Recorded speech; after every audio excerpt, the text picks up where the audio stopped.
Woohoo! Hello, Lou. Hey, Jeff. So another no hitter. Blake Snow. Good thing you didn't trade him. No shit, right? I've had three no hitters. Man, there's some chick having a rough time on the fucking balance beam. Anyway, um, You're talking about the Olympics. yes, Oh, I've okay. got it on the I thought, side here over here. thought you had So some I other. was just keeping track. This girl is having a rough time. She's in baby blue. I don't know which country she's with, but she's fallen off that beam twice now. Fuck was I saying before? I don't know. Oh, three no hitters. Three, Oh, yeah. I've got three pitchers on my team that threw no hitters this year, and there's only been three no hitters. you The know, one I didn't get credit for, Ronel Blanco, because I picked him up as he was throwing a no hitter. But the other two, I got all the points for that. but I think that should count. We'd have to do it in the off season for a vote. Can't do it now because it's after the fact. But I think no matter what your place in the standings, if you have pitchers that throw three no hitters, you win the league. It shuts it down right at that date, and that's Oh, sure, if you want to give me like money for nothing. I mean, it. like to earn it. uh yeah, so what a fluke. Guys never pitched or like a complete game even. Never Yeah. pitched 9 innings in a goddamn major league game. Did he go into the ninth, but he just never Yeah. completed nine? No, he went through the whole thing. No, I mean like Please the before whole then. I don't even know if he went to the ninth. No, he's never gone into the ninth. Yeah, I don't know if that's true or not. I can't remember, but they interviewed him tonight. Well, good for him. I mean, A rough start to the season, you know? I wonder if your theory was at least somewhat true that maybe he's not one of these real diligent guys. Maybe he wasn't in shape and he needed this. He's like the old fashioned player that needs spring training to get in shape. I don't know. Yeah. Maybe he was partying like as if you're going to win the lottery sometime in the next year. So who knows? I mean, this is all I surmise. just think he went without having like a spring training and tried to fucking go right out there and just pitch. That's what I think. Well, even Jordan And Montgomery, that's all because his agent kept him out so damn long. even Jordan Montgomery has done bad this year. And when you brought that up before, very early in the year, his ERA was under 3, and I was like, he's doing fine, but he's not doing fine. Oh. It's like his ERA has been over 8 for some period of time. I don't know how many starts it was, but What's JD Martinez doing right now? That's a good question. he's I'm gonna doing look that well. up. He's been doing well for the Mets. I think they got him for 7 million, which is a lot to me, but it's kind of chump change for MLB. He's been So he's doing a well. 1.3 WAR, 298 at bats, 265 hitting, 32 runs, 52 RBIs, 348 on the OBP, 450 in the slugging, OPS of just under 800, Yeah, OPS plus of 129. they're lucky they got him because when the year started, they were thinking they were going to go, DJ Stewart, be the lefty who they sent to the minors now, and his OPS was like in the middle, like 650. He was doing nothing. Oh. That's why I like to see a little, track record, not track record, but I like to see it happen for a little while because Yeah. JD was Who's uh, who's the other person that was TJ. I holding mean out under? TJ. So Who's the JD other was like person that was TJ. holding? Who was the other person that was holding out under like with Boris? Those it wasn't just those three. I thought there was four. I don't think I can remember. No, I don't remember offhand. Yeah, either. But the Mets are lucky because if they didn't sign Oh, JD and Bellinger. for 7 million a year, they would have been relying on DJ Stewart. I guess they would have probably traded for somebody. Yeah. Well, The that fourth Mets, person was Cody Bellinger.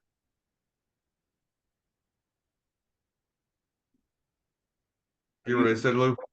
Are you happy that the Cubs didn't trade him? Uh, yeah, I like Cody Bellinger. I mean, he's a pretty good player. Yeah, Um, I don't think trading him was the right thing to do. You know, if you got to look at next year too, you know, I don't know. right. Well, he didn't do it, so that's good. Let's see what Bellinger's doing right now as far as like what his total stats are. I know he's been bumped and bruised where he's been out a little bit here and there, but he batting 274 with 11 home runs. Could have more home runs. 336 at bats, 43 RBIs. See, that's where like right there, there's not much. He's scoring all 44 runs. He's got more runs scored than RBIs. On base percentage of 331, slugging 426, and an OPS of 756. OPS plus of 111. Not the best of years right now going on for him. Yeah. His average is up there, but his power numbers are down, his production numbers are down. He's yeah. If he's healthy, you would expect those numbers will be up. You know, from here to the end of the season, they would be higher than Right. Well, he's still got 336 at bats now. He wasn't out that long. He's got 85 games played this year. And where are we at?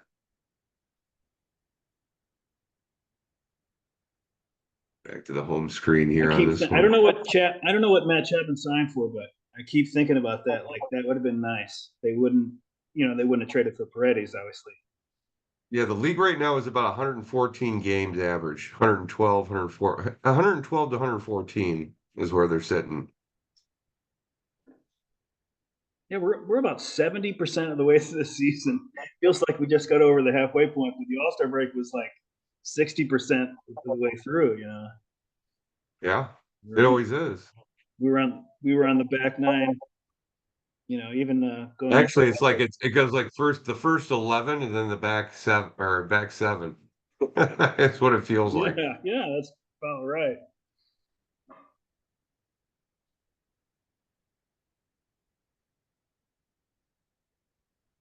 So yeah, right now, the best team in the league is the Cleveland Indians. They got the Um, best record. they're on pace for 98 wins. That's more than the Phillies, Dodgers, everybody. Yankees, Orioles. Yep. It's kind of weird to see. Maybe some team will get hot and go over 100, but usually those, you know, usually what you're on pace for 2/3 of the way through the season, it's not going to exceed that. But you've got half a dozen teams that could do it. So, you know, it's possible. It's definitely, you know, not unlikely that somebody will reach 100 wins. But on pace right now, nobody's on pace for 100. Yep. Hey, it's 8:18, and you think Sean would be on right now? Well, I told him it was no big deal. You know, like whenever he's ready.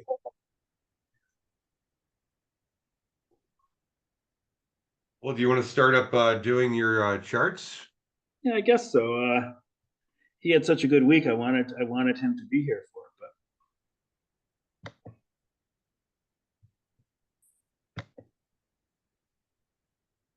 let's see.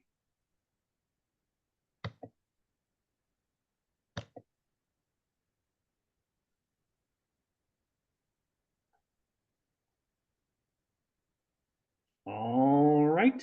Are you seeing it now finally? Yeah. Well, none of this stuff has changed except for that the dads are the new Lucky Babbitt guys, hitting and pitching combined. So 52 more points, supposedly, than you would get from a normal Babbitt, average Babbitt. And Let's Play displaced this Spear for a predicted top Oh, four. And it's, you know, John sent out the email to the league that he's all hands on deck, Yeah. whatever he's selling. But it's a tough place to be in. Maybe 14.5 is too much to win, but he could definitely finish the money. And in fact, the prediction model says, Let's talk about something. Let's talk about the trade you just made. So it was a 7-player deal, you and Kimmler, yeah. and you walked away with pretty much everybody he had out there that he put on that email. But you gave up what, Corbin, Burns, and who else? And Rooker. Okay, yeah, Brent Rooker, somebody you picked up off the waiver wire. Well, I'll tell you, normally the guy that goes for the 2-for-1 and gets more players and trades away fewer is the sucker. So, but I like the deal, kind of like an even Steven thing. I don't think I wouldn't have done it if I felt like I was losing the deal, but it's really even. But I think this is probably a bad reason to make a trade, but I liked it because it shortened my list of players that I'm looking at, because it brought up my bottom end, by trading Rooker, and I liked Donovan. I guess that was the key to it, that there was such a big drop from Rooker to an outfielder who was available, that Rooker helped. I mean, Donovan helped bridge that gap a little bit. So, because Gotcha. we were looking at stuff without Burns, and we couldn't make it work. He wanted to do a 2-for-1, and I couldn't do a 2-for-1 because the drop from Rooker to Donovan was so big. But then when he asked about Burns, I was like, I can probably make that work, because I don't. My starting pitchers are not the same distance from the bottom end that I do with that I calculate with hitting anyway. So, Gotcha.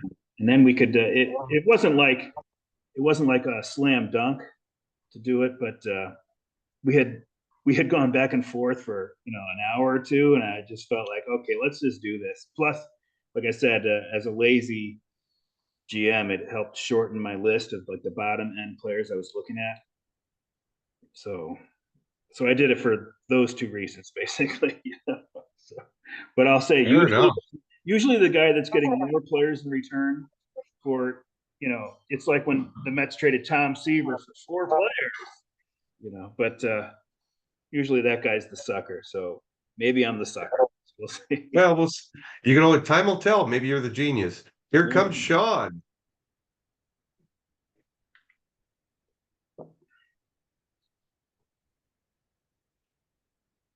Slowly.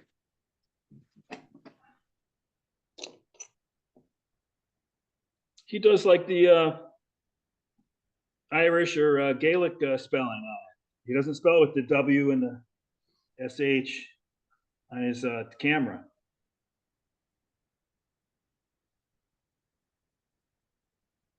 Like some people over there would like say John is Sean.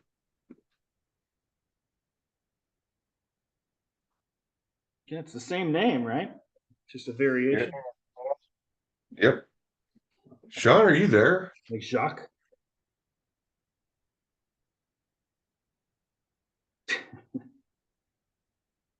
Hell.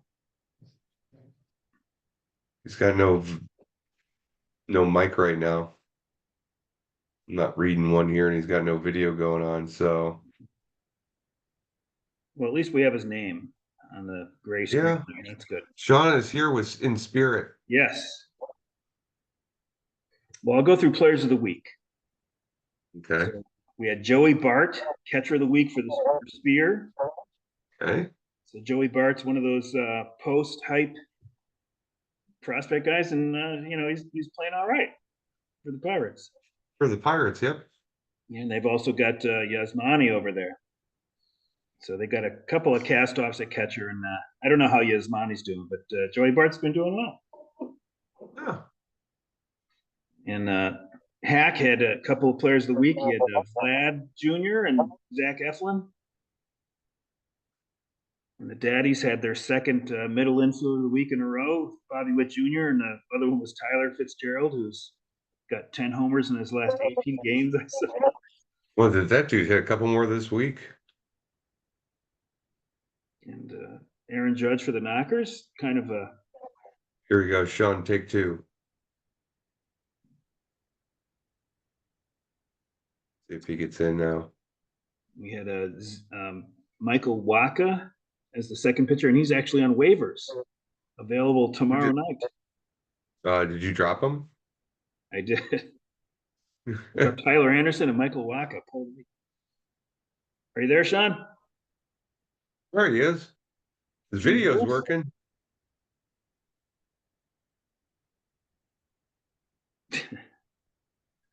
Say something.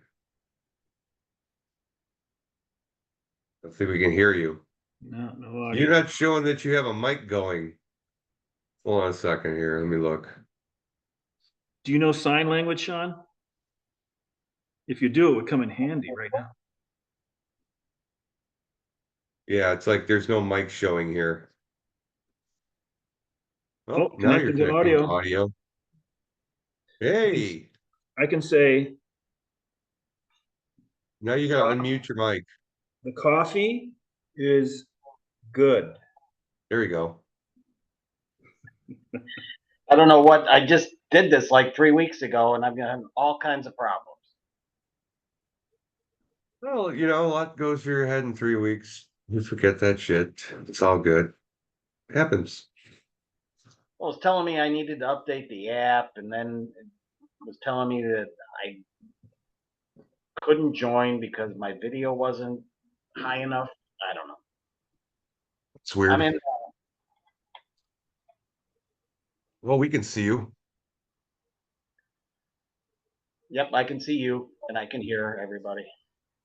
Well, I'm just finishing up Players of the Week. Gags had Victor Vodnik, highly sought after Rockies closer. I was the first to nab him. Everybody else was trying to get him, and I won all these contested fab bids for him. No, that's not true. Victor Vodnik sounds like some alter ego of somebody who's like a villain in some superhero movie. Because it's all letter V. Victor Vodnik. Vodnik. Villainous letter. Victor Vodnik is going to get the save. Well, we didn't plan it like this, but we wanted to have Sean on because talk about some of the prospects that got dealt at the deadline, but also Sean went 6-0 this week, so it's a good week. Yeah. No, And I'm getting shit on. He's not in last now. Actually, you did climb up for a week on May 26th, and I know you weren't in last like the whole year, like to start the year, but so that's nice. You got out by a half game over Jeff. I have damn near 300 points more than you, or 230. I was about 90 to 100 points or innings below where I was supposed to be. Oh yeah, so you start pitching a lot of pitchers. Yeah, I've been streaming for a month. It's been working. I thought I said in the email, I could be wrong, but I thought I said that you were 242 points ahead of Sombreros, but it's more than that, right? Oh no, it isn't. Yeah, 28. Okay. Okay, I see. Yeah, it is 242. Some accountant you are. Yeah, can barely do math. Yeah. I handed in my taxes or property taxes, I don't know, 10 years ago, and I made a dyslexic error on it. And I was like, oh, that's because I have a bachelor's in accounting. That's why this stuff's so hard for me. But anyways, I think we had to pay a late fee. I feel good when I can come through in the clutch like that. So, well, anyway, what other noteworthy things? We had Sombrero 6-0. We had Spear at 0-6, and Knockers Weekend Warrior. I think it was 4 games, and the Gaggers spun 3 games of straw along with Wait till next year was on pace for 4-2. They went 1-5. So we got just a 3-horse race here going on. So he gained 3 games.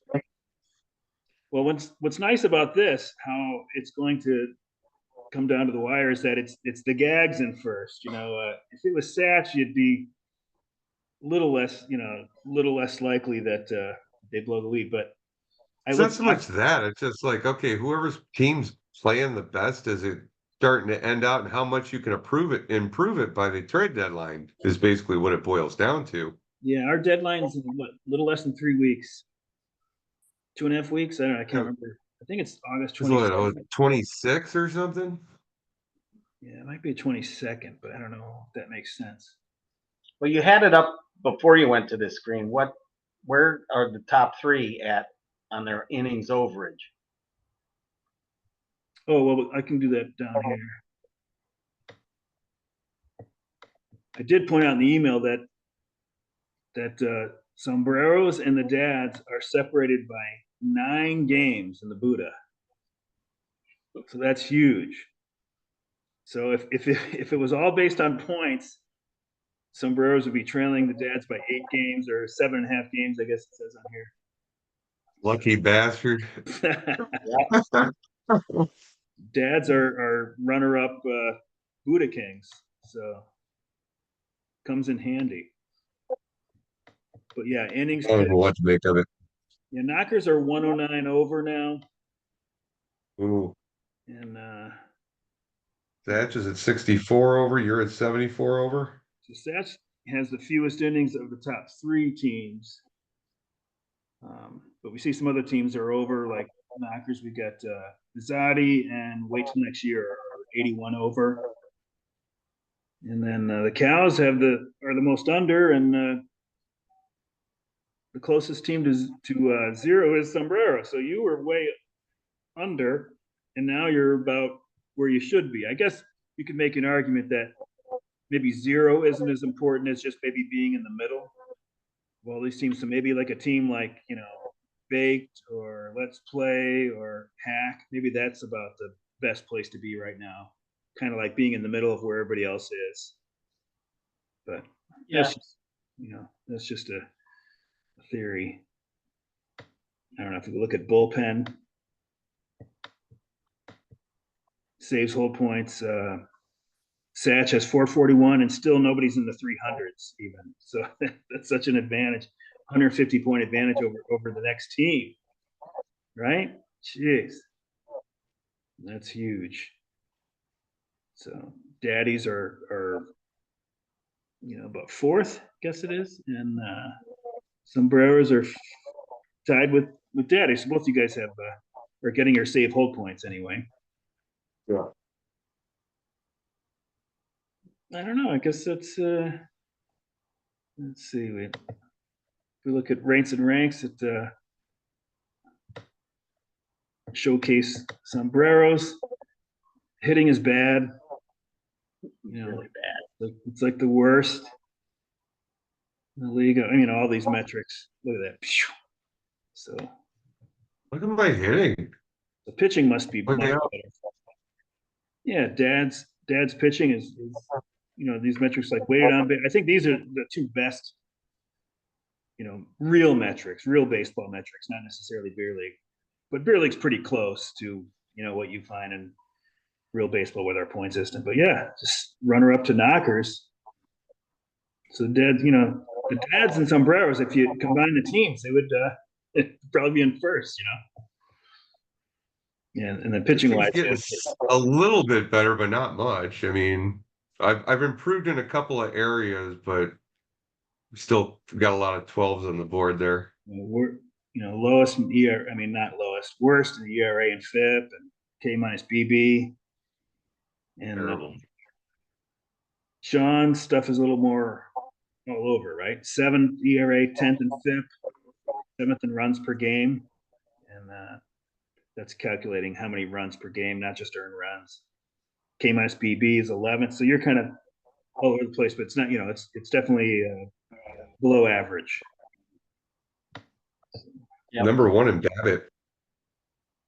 Pitching BABIP. Goes along with the Buddha. Yeah. So because Sean's on tonight, I did something where I looked at all the players that were traded in July before the deadline, and I used the prospect board at Fangraphs. It gives them a rating. just to see like who were the best guys that were traded at the deadline.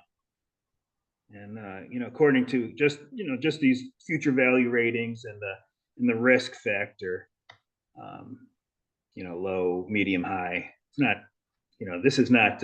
These aren't scientific numbers. These aren't NASA numbers, but just roundabout way. Who was But number one?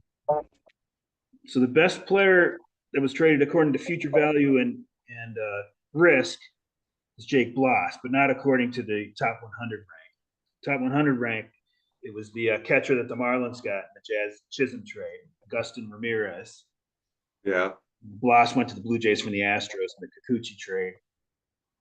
And Tigers got this Theron Lorenzo catcher from the Dodgers for Jack Flaherty.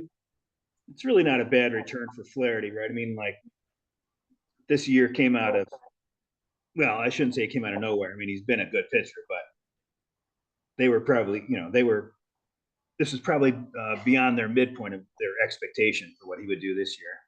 And he stayed healthy. Well, actually, the Yankees and Detroit had a deal, and he failed their medical. Oh, yeah, I heard that. Yeah. Flaherty was his back? Yeah, they said they didn't like whatever they saw on the MRI or an X-ray, whatever. However, they trade their documents. But the Yankees said nope. And then they wanted to renegotiate it, and then whatever, the Dodgers ponied up. Yeah, the Dodgers are in more position to take that kind of risk because they have so many bodies, and a lot of them haven't been healthy all year, but they're getting some back.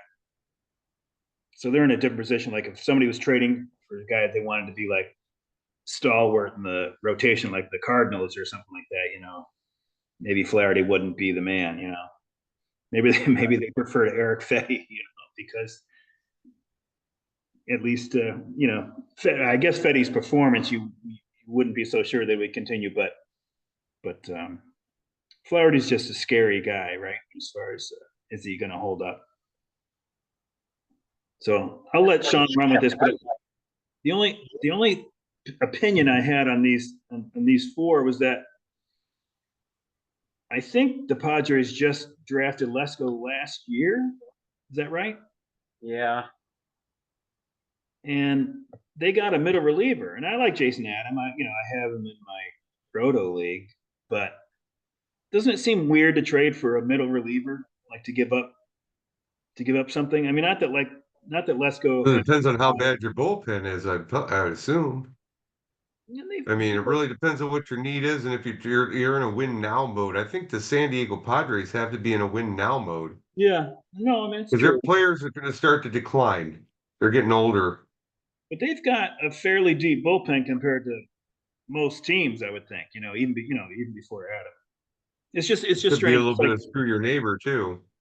I know the Rangers traded for Puck. I don't know what your feelings on Puck are, but he's like he's not going to be the closer, right? It just seems weird. Like these middle relievers, that's kind of like guys that you can just sort of plug in on your team. You know what I mean? Like, I don't know. Starters and closers, like you want a guy a closer because maybe not everybody can do that. I think anybody. I tell you what, relievers go down quite a bit. What? Didn't the Padres get the guy you dropped like a week ago, Lou? Tyler Anderson? Yeah, Scott. Oh, Tanner Scott. Yeah. Right? They got Scott too, wasn't it? Yeah, I mean, the Padres arguably have the best bullpen now, and I think it's because they don't trust their rotation, so they're just trying to shorten the game. Yeah. Because they already had Suarez who had done well. Well, yeah. So, I mean, I don't know. But now there were 90 guys traded in July. I think only like 66 of them or something appeared on the prospect board, the big board on Fangraphs. Hey, can you scroll down on that page? Yeah. So, Do you see anybody else that you like? Keep going until you get up to like Caden Wallace is at the top. I just want to see the rest of it. There There's you go. Alexander Albertus that you were talking about last week. Davison de los Santos. That's a guy I'm waiting on. Yeah, I like that one. I just think everybody is a prospect hoarder now. You don't there aren't a lot of good prospects that are going in these trades.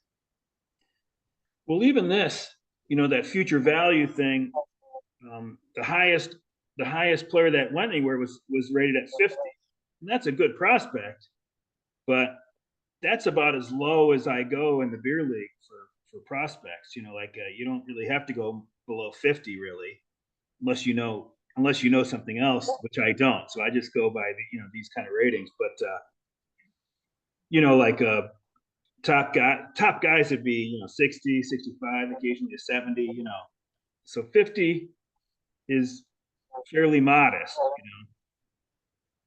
So nobody really. Well, look at even the top player that went anywhere was what, according to Fangraphs ranking, was 72. So nobody in their top 70 got traded. So nobody's like, well, at least for the middle reliever like a Jason Adam or AJ Puck, nobody went nuts and traded some top, 50, top 30 prospect. But I just think it's a little strange to trade. I think Lesko's a little too high to trade for a middle reliever, unless they just love Jason Adam. But I don't know if the Padres have that kind of. I think they're just looking for bodies, right? Yeah, I think they're just trying to, like I said, I think they're worried more about their starting pitching, so they're just trying to beef up the bullpen to shorten the game. Yeah. And honestly, out of any of those guys, I mean, it would be Lesko, at least out of those top four. That would be who I would be highest on. Yeah.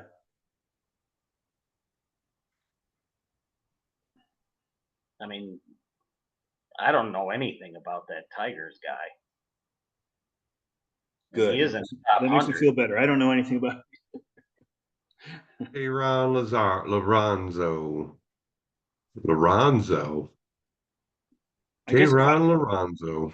if I had studied prospects for longer, I would have a better feeling as to how these kind of guys turn out. But I guess the way I'm thinking it happens is that I don't know, past a certain point, it probably doesn't really matter that much, right? Like what these little ratings are, like a guy comes out of nowhere. I know, like, even like as a Mets fan, like DeGrom, he was always like maybe like the 17th rated prospect, all the little things, all the articles I would read each year. I was never excited about Jacob DeGrom. And then he comes up and he's the best one. So I don't know. Well, that's because he played shortstop in college. Yeah.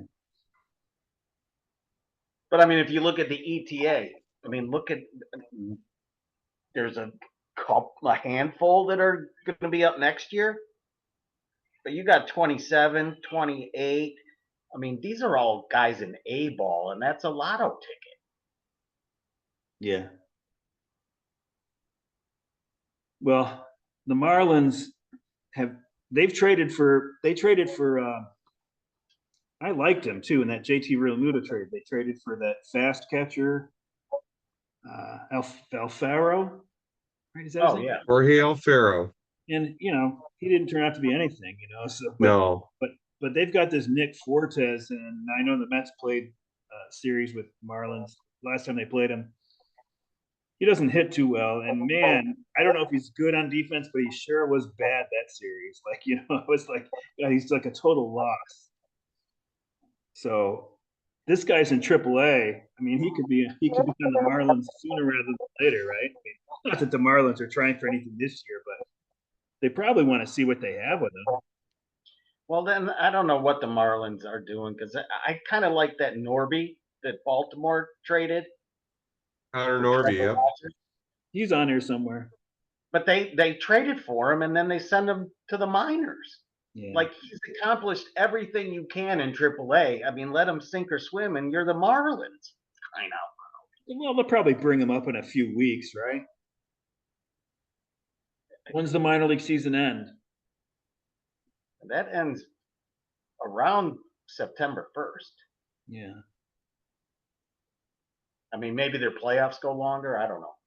That's probably what they'll do. You know, that Xavier Edwards guy has been doing pretty well for them. So, you know, I think he's been playing second, or maybe he's playing short now. Well, maybe they're playing, you know, They have like even Otto though they tried to Lopez. eliminate it, they still play that manipulation on playing time or, you know, seniority time. Maybe, They don't want to start the clock. I don't know. most of what the Marlins have done the past over 5 years has just turned out terrible. And really, like a lot of the moves I've liked, you know, I guess I wouldn't be a good GM either. Like I kind of like the moves, and like I just can't believe that they're in the situation they're in. I guess the one questionable thing they did was that they went after pitching, you know, and I think you can see that there might be less risk going after the hitters, load up in the hitters, and then you can trade them. You can trade those hitters and get you know, pitching that's more established. At least, you know, even in the minors. I mean, not established major league pitchers, but like, you know, just to see them for a little bit and see how it turns out. And health too, right? I mean, they've got all these highly touted pitchers, and half of them couldn't stay healthy. You know, so it really derailed their plans. You know. Well, and I had mentioned before, like, it seems like everybody is prospect hoarding. You know, they don't want to give it up. Well, it's even more so with the position players.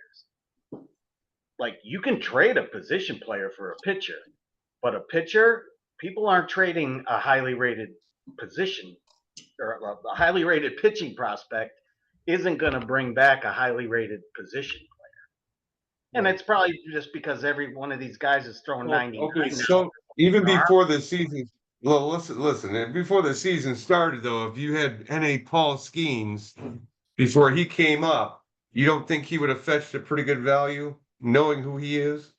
Well, Well, he's number one who's the overall. I number mean, one prospect? Yeah. But I mean, There look are at pitchers out there that'll get you a good nut, but but I mean, look at what I mean. Whether Dylan Cease, Corbin Burns, they brought back shit. for the most part, I agree. I agree. There's not as much value with, well, in the league during trade. I mean, I thought you were talking about like in our league, No, but in general, yeah, I mean, I guess it really depends on how much like time you got and all this other shit. I don't know. Truth be told, I mean, let's look back. I'm gonna look up what came back for Dylan Cease because I'm having a hard time remembering what he got traded for. well, so they got Sean, back a go ahead. pitching, and maybe they got a catcher. Oh, that's right. They got Right. Drew Carroll, Thorpe. they got Drew Carroll Thorpe. back, right? Edgar Carroll. Kiro. But I No, think they Kiro got is the only position player, and Thorpe probably just blew out his elbow. okay. I mean, he's on the So DL with a flexor strain, which we all know that's the first step towards TJ surgery. I just so okay. So go ahead. so Cease was traded for Yaro Iriarte, Samuel Zavala, Drew Thorpe, and Steven Wilson. Iriarte, Venezuelan, he's about 22 years old, and he was in Double-A this year, is under a 4 ERA right now. He's not a bad prospect, at least according No, to their, you know, the future value. He's like a 50, I think, on Fangraphs. So for what it's worth. Zavala is also Venezuelan, 20 years old, left fielder, right fielder, center fielder. He was in high A, hit 6 home runs, 31 RBIs, batted 186 in 365 plate appearances. Struck out 79 times. 186. His on base percentage was 342, slugging 302, OPS 644. Not great there, Sam. He's not striking out a ton though, at least. And he's walking. He's just not slugging at all. And Steven Wilson, he's up like, with the league team right now. He's like got a 5.91 ERA. and he's He's second in running the bullpen six. right now, right? Yeah. Yeah. He's in the bullpen right now, and Drew Thorpe is on the IR. Or is he day to day? I think he's on the IR. Yeah, he's on whatever. IL, IR, BL. Well, Sean, just scrolling down and seeing the White Sox guys, do you have any knowledge of this, like Gerald Perez they got in the Kopech trade?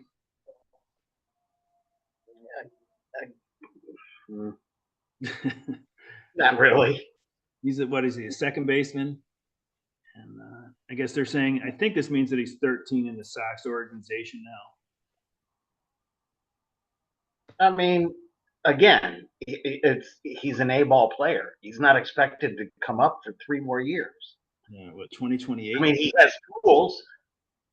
I mean, and that's kind of a thing that I noticed this year in our league. And I actually copied off of Phil and Larkin. They were going and finding those guys that got called up this year from the Dominican Sally League or Summer League. I mean, these were all guys that are 18 years old, but they weren't in anybody's top 100 prospect list before this season. So you got to kind of research to where what they've done this year. So, I mean, some of that, yeah, some of these guys Well, have, kudos to them for digging into that. well, I didn't jump on the thing. I jumped on the bandwagon. I saw what they were doing, and I was like, you know what? They're onto something here. Well, they grab a hold of, like, the highly prospects, the high sought after prospects, and use them as trade chips. Yeah. That's how Bake McBride's ended up with Gunnar Henderson and Ellie De La Cruz. That was all for Kyle Tucker, I think. I don't remember. And that was last year. I like Tucker so much that I would have done that same thing. Yeah. I'm the one that traded or dropped Ellie De La Cruz. No, I traded him to Chris for, probably like a reserve player. When the Gags are like the Los Angeles Angels of the league as far as their minor league system. We don't have a big staff, and actually I go for guys that have a later ETA than earlier, because if they get called up that year, then I'm like in a bind and I got to trade them right away. I at least want to have the off season to try to like work something out. So I really don't. I don't think it matters. I don't think I'm giving away any great secrets, but I try not to have guys that are going to get called up that year, because that one year you can't even trust these ETAs, right? I even used a bunch of, like, at least 4 sources, and I went with the later ETA, the latest ETA that they had, and I still got burned. Francisco Alvarez, Michael Harris, Ellie De La Cruz, all these guys got called up that year, and I was like, fuck, I got to like drop them or get diddly squat for them, So We should change the screen. Okay. But if you're in the hunt, it's hard to get those guys or keep those guys. True. Like I don't know where you were in the standings, but one year you dropped Corbin Carroll. Now Corbin Carroll sucks this year, but he was awesome last year. And then you just had to trade Mayo, who's right. I don't think he's going to stick at third base, but he's a top 15 prospect on most lists. But you can't afford to keep him up on your active roster because he's probably going to platoon. Yeah, or it's just that's the problem I'm getting into. Do. I mean, I put my NA squad together just just to be able to trade it or sweeten a deal at least. But ideally, it happens in the off season, not where I've got 2 hours to get a deal together. Because Mayo, Right. like I think I got home from work and I saw that he was making his debut, and I was like, oh shit, what am I gonna? Because and it's okay, you don't have to move guys from NA, but I think I had other things I was gonna do, and I can't do anything unless I straighten that NA thing out. So, Right. but anyways, but maybe in a different year he wouldn't have been called up this year. I'm pretty sure his ETA was 2025, but obviously these aren't worth that much. But anyways, just finish up the Well, list. they had injuries, Yeah. and I think ideally they would have kept him down. But again, he's another guy. I don't think he has a whole lot to prove at AAA. No, he doesn't. I mean, they're not doing it for his benefit. Man. Hey, what does it mean by Caden Wallace, number 7 there in Nationals, third baseman? What does it mean CPX over there where it's MLB A, AAA, A plus? Complex? It's like in the Yeah. Arizona Complex League or something? Oh, no Yeah. shit. Okay. So that's instructional league? It's when they revamped the whole minor league system. Was that last year? Where they Yeah, I think so. eliminated A few extra years, a team. couple of years ago at least, right? So it's like now, if you get anybody that's in the draft now or just got drafted, they go to a complex league. It's where they Gotcha. can go under their own, like the White Sox are in the Arizona complex league. They go stay at their facility Yeah. and they work under their guidance. They get they're not going to some random A-ball coach. His ETA is 2026, so he must have played college. Is that what that means? Actually, Probably. I think it's over here.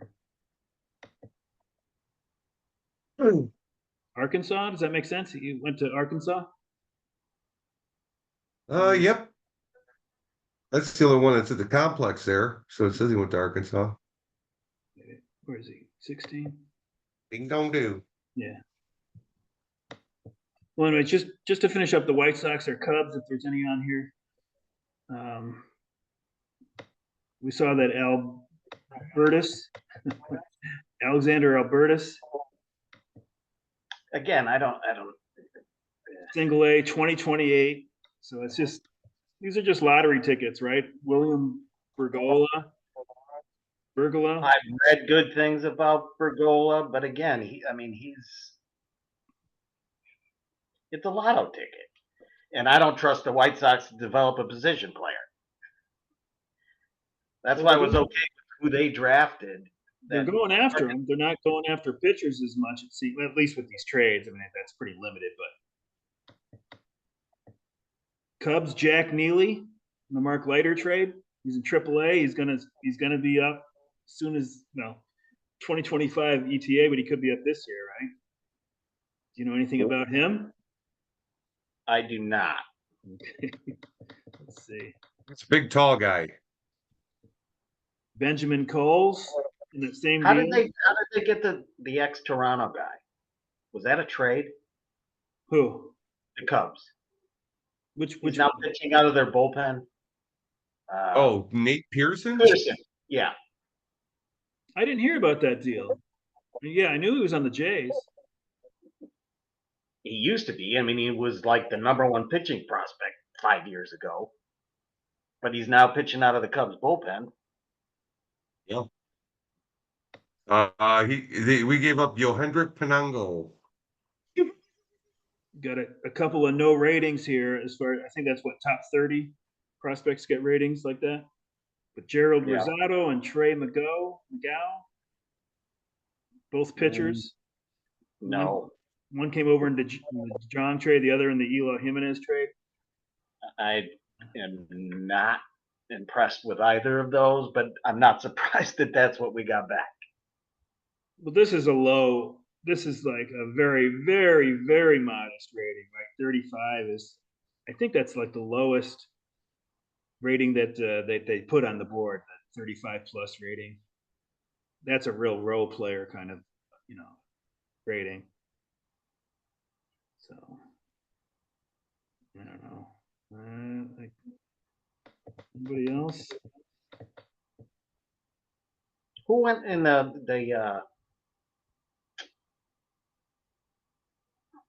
with the Rays and the Cubs? Their third baseman that they traded to the Rays. Oh, Hunter Big? that Christopher Morel. Morel. Who did they get back? Paredes. Oh, that was that trade. Yep. Was there another guy in it? Yeah. Well, there's two pitchers that went back to the Rays, Hunter Biggie and Ty Johnson. Yeah, Hunter Biggie. Okay. I actually like Johnson. Hello. Yeah. All right. I should rephrase that.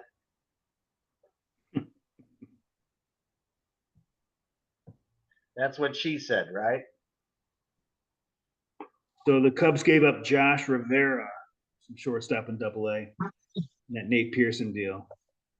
I mean, I think that's a really good trade for the Cubs. I mean, the guy can still throw 98, and maybe he failed as a starter, but if he's got two good pitches, he could be a closer. Josh Rivera was, he was kind of a touted little bit prospect. He was no slouch. He put up good numbers. They got him as a 35 plus. So what does that say? You had enough of this? Yeah, I think so. Bye-bye prospects. Sure. Hey, Sean, you'll be happy to know your Chicago White Sox are in the process of losing their 21st straight. They've already given up a lead in the first inning to what are they playing? KC? No, Athletics, the A's. Yeah, they're already down. I'm not rooting for But that, and I don't know. I mean, I guess people, even some Sox fans, in a perverse way, are rooting for it, but I'm not rooting for that. I'm not rooting for that either. I just think it's fucking pathetic that goddamn ownership group treats their fans that way. I'm rooting for it because I want it on his gravestone. The longest losing streak in the history of baseball. You And said if it's even not there, you'll be there with a hammer and chisel to make Yeah. sure it does get in there. you told us before that even if they have the worst record this year, that they're going to pick no higher than 10th, right? Next year. Yeah, that's a new. Well, within the last couple of years, if you're a major market team, you know how like small markets they get the compensatory pick in the draft.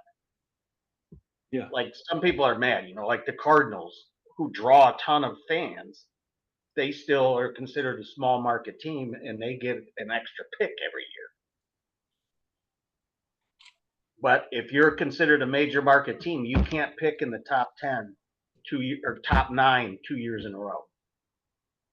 So even though they're going to have the worst record in baseball, whether they break any records or not, but they're going to be last, they're going to get the 10th pick. They've got to do an amendment to that, the White Sox amendment, that rule holds, but come on, it's the White Sox. Come on. So the lowest, so they can only pick 10th. Yes, that's the highest they can pick. Wow. They didn't plan that one out right, did they? No, they didn't. That's going to be brought up in a meeting tomorrow. You're going to be like, hey, we got to stop this tank, man. It doesn't even This matter. dog's driving me nuts. I'll be right back. Come on, let's go.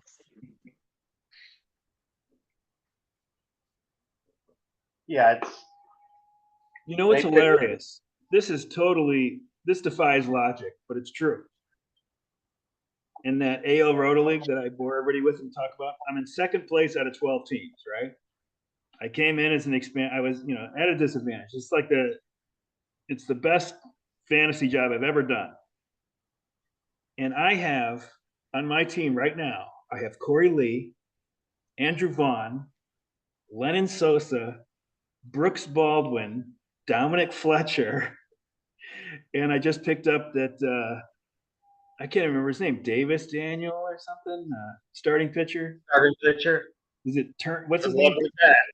What? Davis. Yeah, there's a guy in the Angels whose first name is Davis too. I get him mixed up. And I also have Leisure on the IL. I'm hoping that he'll come back and be the closer. Brubby has done bad, and so I'm hoping that if he's healthy, I have no idea how hurt he is. But isn't that hilarious? You would think like your team must suck, and the good thing about it is like you pick up White Sox and they'll play. They're getting it best. They're like Brooks Baldwin. I would not have heard of him. Lennon Sosa. I would probably not have heard of him. They're getting first response. I heard a thing today on MLB radio, like what's in the car, and they said that Baldwin, he's been up for what, 2-3 weeks? He has the second highest WAR of a position player on the current White Sox roster, and he's batting like 200. He just had his first homer over the weekend. Yeah, I know. But I tried to pick up. I would have had another one. I tried to pick up Miguel Vargas, but somebody else beat me to it. I picked last. I think last week Phil said he thought that I was in last in that league. I meant that I'm last in the waiver order because I keep picking up players that I have to. Because the bottom end of my roster was so bad, I wasn't prepared for how deep that draft was. So next year, I probably won't have as good of luck, and I won't finish as high, but I'll definitely spend less on transactions. So this You have a league, transaction fee? yeah, $5. Whoa. But you don't get many guys because it's only once a week, and I'll pick up 1 to 3 players a week, something like that. This past week I picked up 2. I picked How up. big are your rosters? Was it? Oh, it's How big are you? normal rotisserie, just 23 starters and 4 reserves, and you get 4 minor leaguers and I think 10 IL guys. But we had an NL draft Saturday night because you can't pick up any guys that got traded from the NL until after August 1st. So I had like 8 guys on my list, and I got the 7th guy I picked, and I was actually pretty happy with it. I got Dylan Carlson going to the Rays, and I really might use him because I had Richie, not Laureano, Palacios, and he just got put on the IL. But anyway, so I'm kind of happy with Carlson, and one thing I never looked at this before, but he's a switch hitter, and He's stronger from the left side. Yeah, well, that's the thing. Almost every switch hitter is really a righty that also hits lefty, right? So now I'm looking at their throwing arm. Like what do they throw? Almost everybody is bats B, throws R. Well, Carlson was like the first one I looked at. I was like, oh, he's actually really a lefty, So that made him more attractive, right? To me. Well, it was either him or nothing, but I was actually pretty happy to get him. Yeah, he should be the strong side of a platoon there. I mean, I don't know if anybody else also had him on their list as their second player, but he went all the way through 11 teams, and I got him. So I was really thinking I wasn't going to get anybody. But I wanted the guy that went to the Sox, Miguel Rojas. Is that his name? Vargas. Yeah, Miguel Vargas. But anyways, hey, I just did my AL Roto boring toss. So you missed that, so that's good. Hey, I noticed in your email today, Bob's going to come back in the league.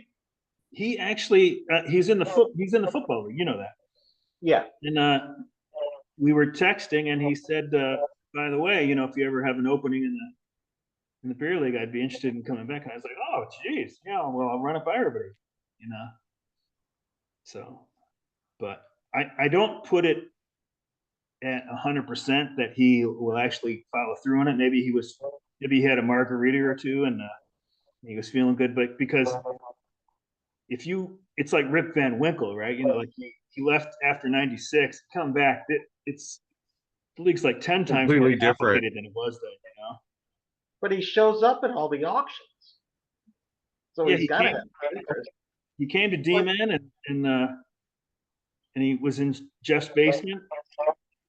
And he was saying like he didn't even recognize, you know, hardly any of the names, you know. So, I don't know. We'll see. Oh. We'll see what happens. But I mean, you know, if he wants to come back in, I think that would be fine, you know. I don't. We have like a 13-team league. Yeah. I mean, if you're not, it's not like you need to have an equal number or an even number of teams. So I don't. I mean, I just wonder it's going to dwindle the waiver wire, but that might be all right too. The pool is going to be fucking diminished. I looked at it like catcher would be the position I'd be most worried about because we have two, which is too many, but then one is too few, you know. But we err on the side of having a little bit too many. So with a 5-man reserve roster off of 25 starters, that would be an average of 2.4 catchers per team.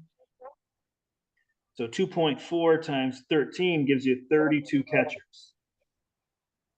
And last year, the depth chart's going on opening day. There were obviously 30 starting catchers. None of them were listed as platoons.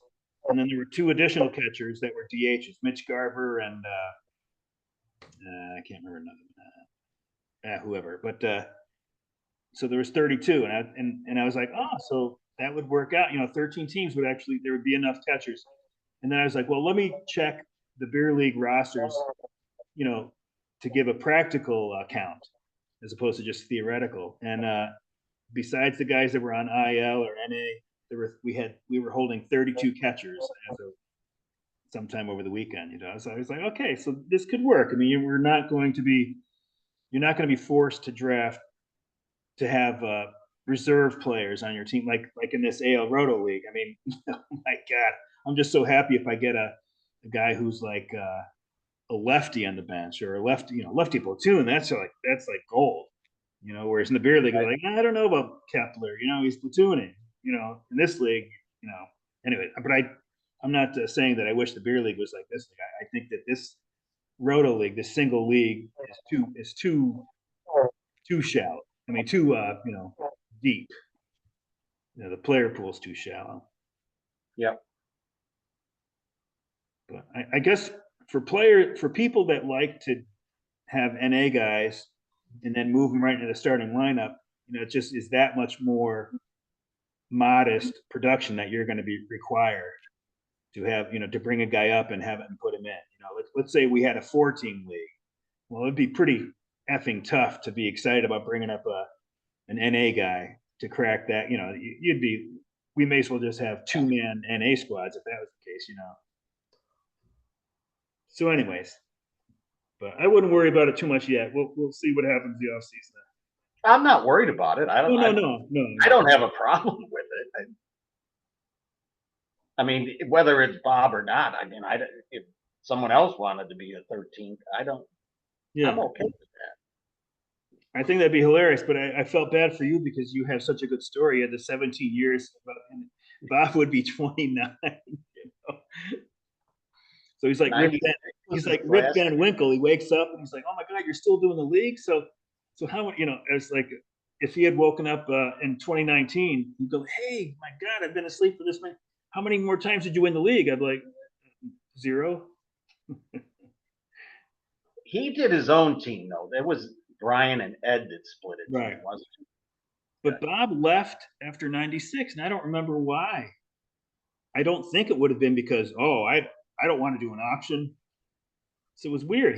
I didn't realize that he left after 96, and I don't remember why that was.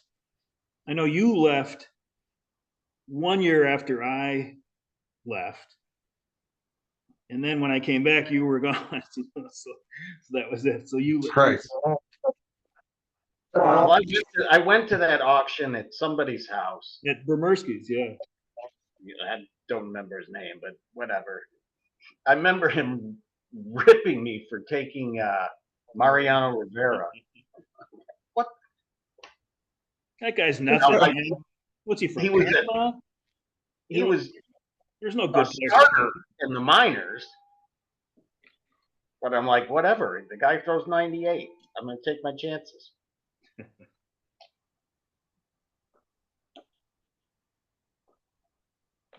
So wine.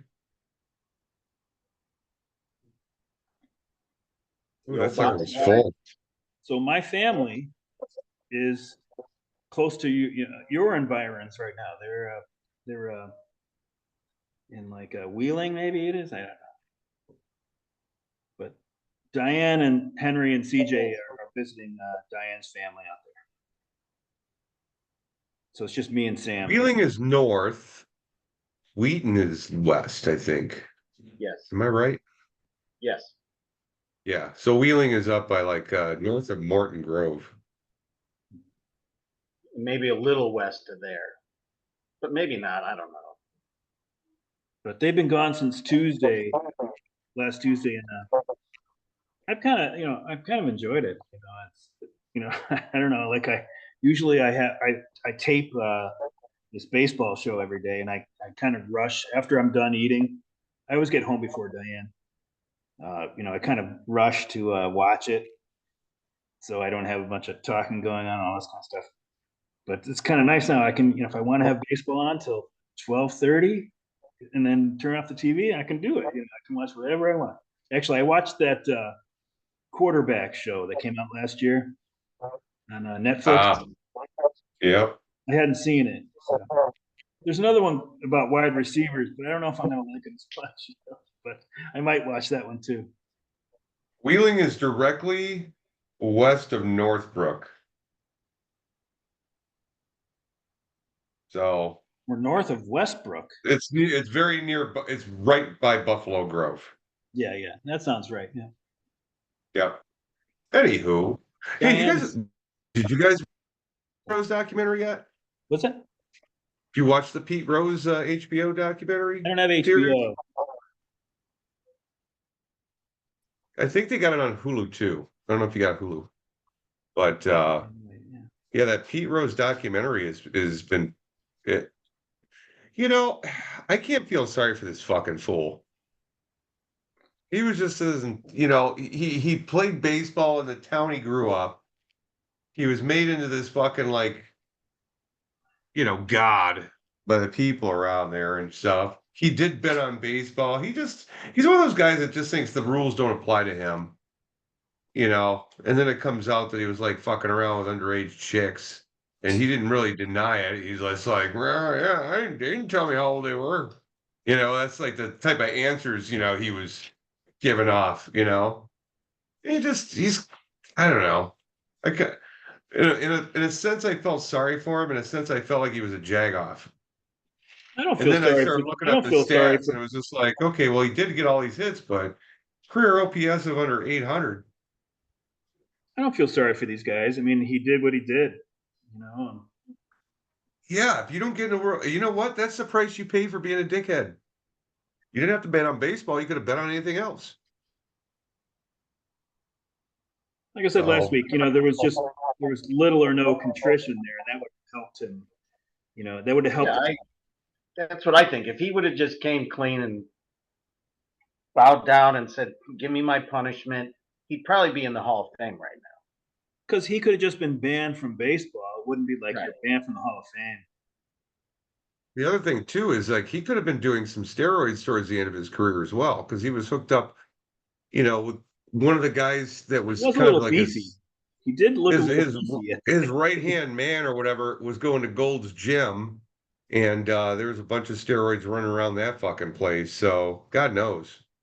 And then he tried to distance himself, say, "I don't remember any of that. I never went to Gold's Gym," But there's pictures of him pumping iron in Gold's Gym.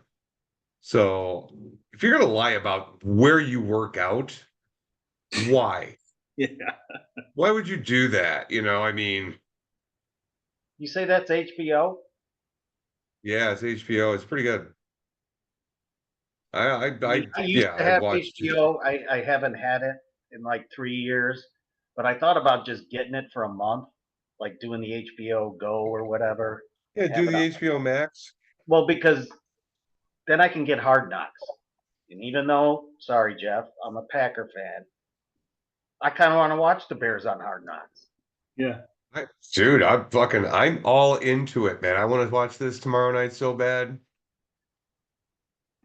You And so know, whatever, I sign up and I got to pay $12 for a month of it. Sure. we're just doing a free trial. Yeah, I don't know if I could still get it, but whatever. I'll just sign up for a month because I think there's only 5 episodes. It's only 5 weeks long. For I'm Hard sure- Knocks.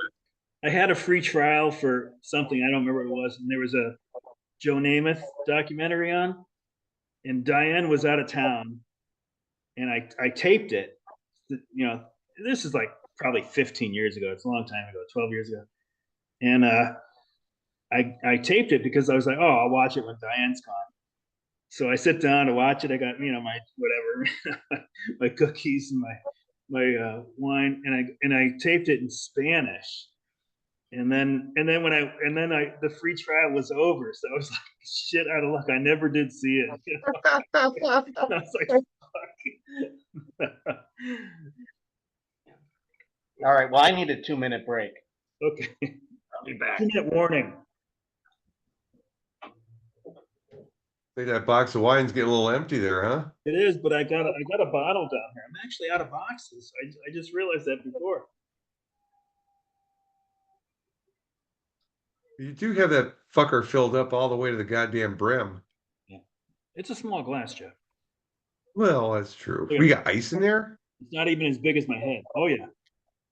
Drinking sangria? What the hell? I drink my wine ice cold, like all of the great connoisseurs, all the Jesus. great sommeliers.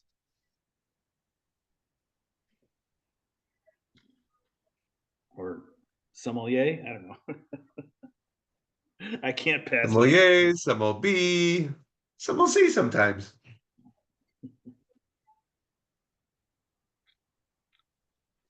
I'm almost through my first cocktail.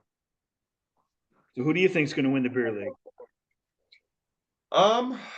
Watch out for Larkin, man. Watch out. He's got some fucking innings to give back, though. I think you're in the driver's seat right now, I'll be honest with you, though.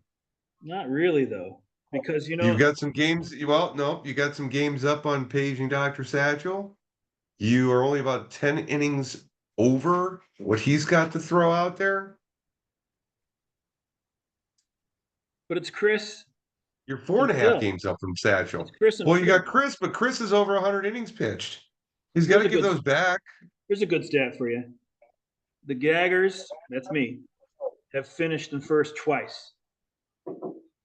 And finished in second 8 times. 8 times. Well, when was the last time you won a championship? Was it 2 years ago? 5 years ago. Was it 5 years ago? Was it 5 years ago? Yeah. Wow, that went by quick. Well, before then it was like 23 years. So. Brazil won the gold medal in something. The floor routine.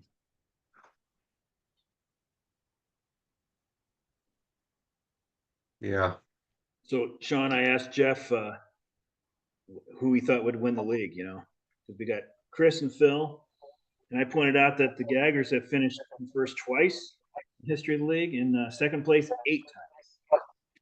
So I don't think, at least I would say don't go to Vegas and bet on the Gaggers. You got a 20% chance there.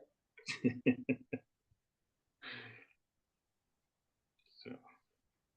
Looks like the American got the bronze. Childs or whatever. They get money for these medals. Yeah.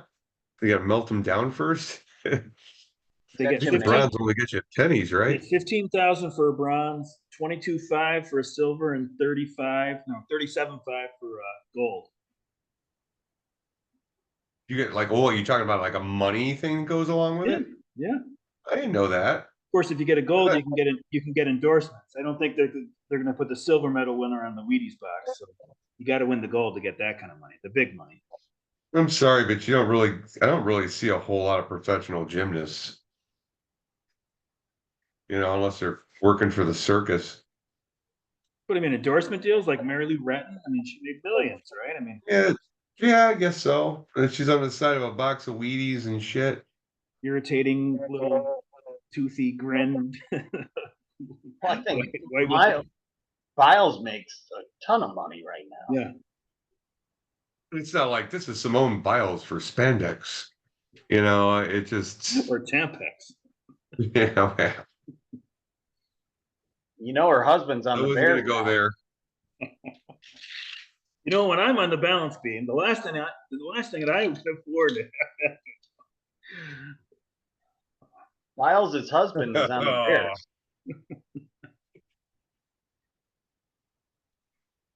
Biles' husband, what? Yep. He's on the Bears.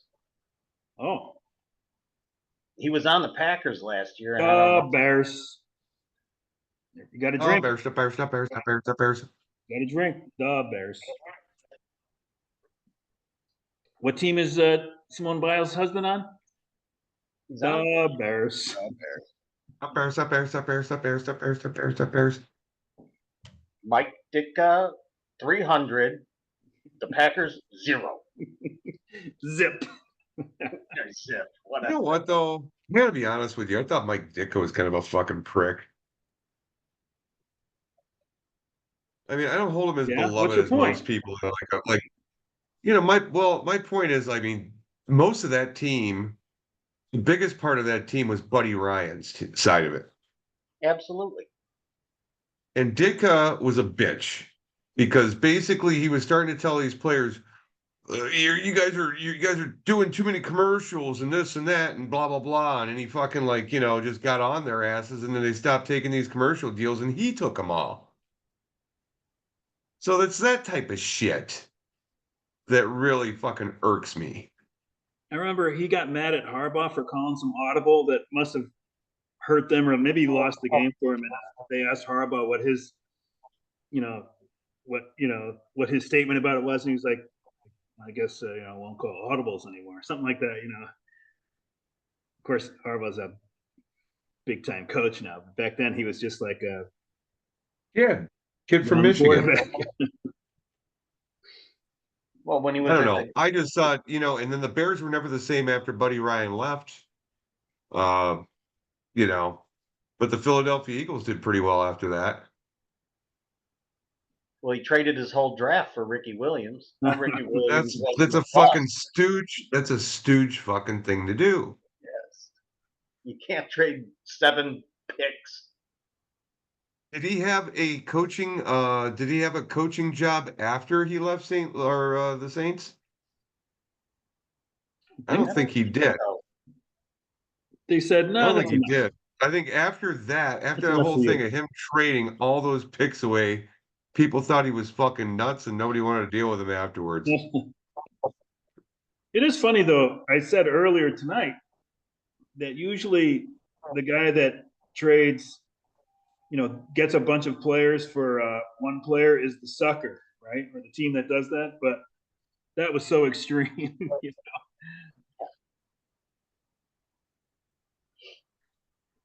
Maybe I'm just sensitive to that because of the Mets deal. They got 4 guys from the Reds for Tom Seaver. One great player. Yeah, you could trade him for 10 guys, and it's not going to make up for it. I mean, who's the great player they got in that trade? Who's the great player they got in that trade? What? Who did the Mets get in that trade for Tom Seaver? I can go. We got Steve Henderson. No, you don't have to look it up. They got Steve Henderson, the Cubs, who later went to the Cubs. They got Pat Zachary, 1976 co-rookie of the year pitcher. Zachary was a good pitcher. Yeah, he kicked a dugout step, broke a bone anyway, and he was never the same. Doug Flynn, a fine fielding second baseman who probably hit 210 lifetime. And Dan Norman, a right fielder who I don't think ever made it to the majors. So Henderson, was a Dan decent Norman player. did make it to the majors. Dan Norman had 348 at bats in his career with 11 home runs, 200 at 227. He was sparingly used throughout 4 years with the Mets. Huh, I don't remember him at all. Yeah, he was gone after. Well, actually, he came back for a fifth year with the Montreal Expos. Only played 53 games and then called it quits after that. He played 69 games in 80. So he played quite. He was. You know what? My guess That was trade it was was in probably a pinch. '77. He was probably a pinch runner a lot. You're talking about Dan Norman? Yeah, Well, that trade was June '77. So did he? You're saying he came that up? trade was June 77. But I mean, he came up at 22 years old. Hold on a second. This is Seaver. Hold on a second. Let me get back to the trade. Okay. Dan Norman. He came up in 77 at 22 years old, played 7 games with the Mets. Yeah, I don't remember that at all. It's only 7 games. Played 44 games with the Mets, where he had his most plate appearances, 122. And he had 110 at bats. And then in 80, he was in 69 games. He didn't play 81, but he came back in 82 at the Montreal Expos and played 53 games. Okay. All right. Well, I guess the trade worked out. Well, no, this guy was shit. It's funny. Obviously, Seaver was my favorite player, but Steve Henderson became my favorite player, even though it was because of the Seaver trade. But I really liked Steve Henderson. He was a good player. He just wasn't really good. He was good, and the Cubs had him, so you know him too. Yeah, Steve Henderson. I remember Steve Henderson. We had him for 2 years. He would hit like 270, maybe 12 homers. 15, He 17. didn't play a whole lot for the Cubs, though. I mean, the 1 year, no, the 2 years he played for the Cubs, he had like 5 home runs the first year. He batted 293, only had like 287 at bats, 337 plate appearances, 82 games he played. The following year, he only played 92 games. So he was like, or something, a lot. He only had 283 plate appearances the second year in 92 games. And then he batted 233 with a 293 OBP. I've got a couple of pictures of Steve Henderson from spring training 1978. I think it's 78, could be 79. And I must have yelled, "Hey, Steve!" Like in both pictures, because like he's just like turning around, like looking over. He's not posing or anything. And it was like this little mosquito that was bothering him at spring training. No, he was a good guy. He's a nice guy. You can So tell. he was traded by the New York Mets with cash to the Cubs for Dave Kingman. And then he was traded by the Cubs to the Mariners for a guy named Rich Bordy. I remember that name too. And Rich Bordy was nothing special. He had 371 innings pitched in his career. What He was was Seaver's 6'7", though, 210 pounds. He was born on my birthday. Yeah, I wonder why he's nothing special. February 30th? No, it's back in 59. He was born, he's like 10 years older than me. So he was born the same birthday as me, but 10 years before. That would make him 10 years Older than me. older than you, right? Oh my God. Hey, Good Sean, math. what's the Y? Is that a Yellowstone cap? Yes, No, is it? Is it? it is actually. Oh, I was making a joke. Actually, You the get that first in the like 3 DVD years of box that, set? no, my mother-in-law bought it for me because I liked that show for the first 3 years. It's coming back November 10th. Yeah, it's something. But they kind of went off the rails the last couple of years, and we've been gone for a couple of years. Yeah. It'd be hard to Oh, get the crowd back. What was Seaver's career with the White Sox? What years? Years. 83 Oh, I'll tell you in a second. through 80. He wasn't there in '83, was he? Yeah, it must have been 83. I think he came back with the Mets in 84. He was there in 80. He got traded there 84. Or Yeah, he because got signed '83 by is them by when they won 84. the division, and he wasn't on that team. No, he was on the He must have been Mets. on the Mets in 83, and Yeah, they he was left on him the Mets for unprotected. 1 year. He Then the came back Sox for got 1 him year in with the Mets. '84. Those idiots. They left him unprotected thinking nobody would take him. Oh, God, they're fucking ridiculous. Well, He gets he his went to 300th win with the White Sox. I mean, better the White Sox than the Yankees, but I mean, still, come on. He should have been on the Mets. No, what the Mets thought was that, okay, he went 5-13 for Cincinnati the year before. We picked him up. He went 9-14 for us. What's he going to fetch on the fucking open market? And then he just went with the White Sox, went after him and gave him what he wanted. And then he pitched great. No, but they left him unprotected, so the White Sox claimed him. Like, As a like a waiver? Rule 5 guy or something, right? I mean, it's like Hold on. he was Let me off the see. 40-man roster. They DFA'd him? They left him off. They left him off the 40-man roster.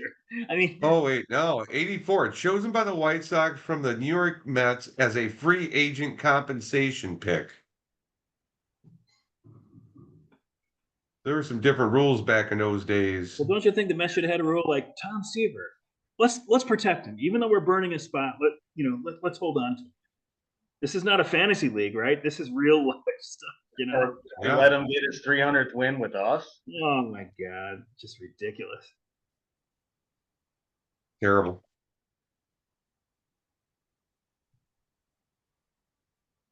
He made the most money with the White Sox, so that's not what a lot of players can say. Gosh, and that was under Jerry's watch. He's owned him that long. Yeah. Jeez, I Yep. didn't realize that. He was a young buck back then, relatively, I guess, younger than we are right now. I think he bought them in '83. Yeah, 83 or 82. And he bought them for like $30 million. Off of Bill Veeck. Yeah.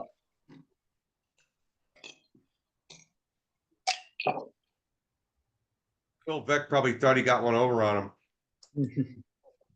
Yeah, I Now think the the fucking Mets- now the team's worth over like fucking that one's probably not worth 2 billion, but Yeah. probably about fucking 900 million at this point. Oh, it's got to be more than that. Big market. Well, there's not a whole lot of teams for sale ever. It's got to be $1.5 billion, right? Don't you think the White Sox are worth that? I bet they'd still get 2. The Mets Question were. is, do they own Comiskey Park or is that owned by the city? It's owned by the city. Okay, well then, yeah, you're not going to get fucking Yeah, but they have billion a and a sweetheart. half. They have a sweetheart deal, and if they have under like $2 million, they pay $1 of rent a year. That's cheap. Yeah. So do they have obviously- their own network? What? Do they own the network? He owns the Bulls, the Blackhawks, and the White Sox own Comcast. Reinsdorf doesn't own the Blackhawks. No, they own the network. Oh, Comcast. what are you talking about? Comcast or NBC Sports, whatever it's called these days. Yeah, they got the viewer rights. Does Reinsdorf identify as a they? Is he like one of those they thems? I don't know. You said they own the network. He identifies as a fuck.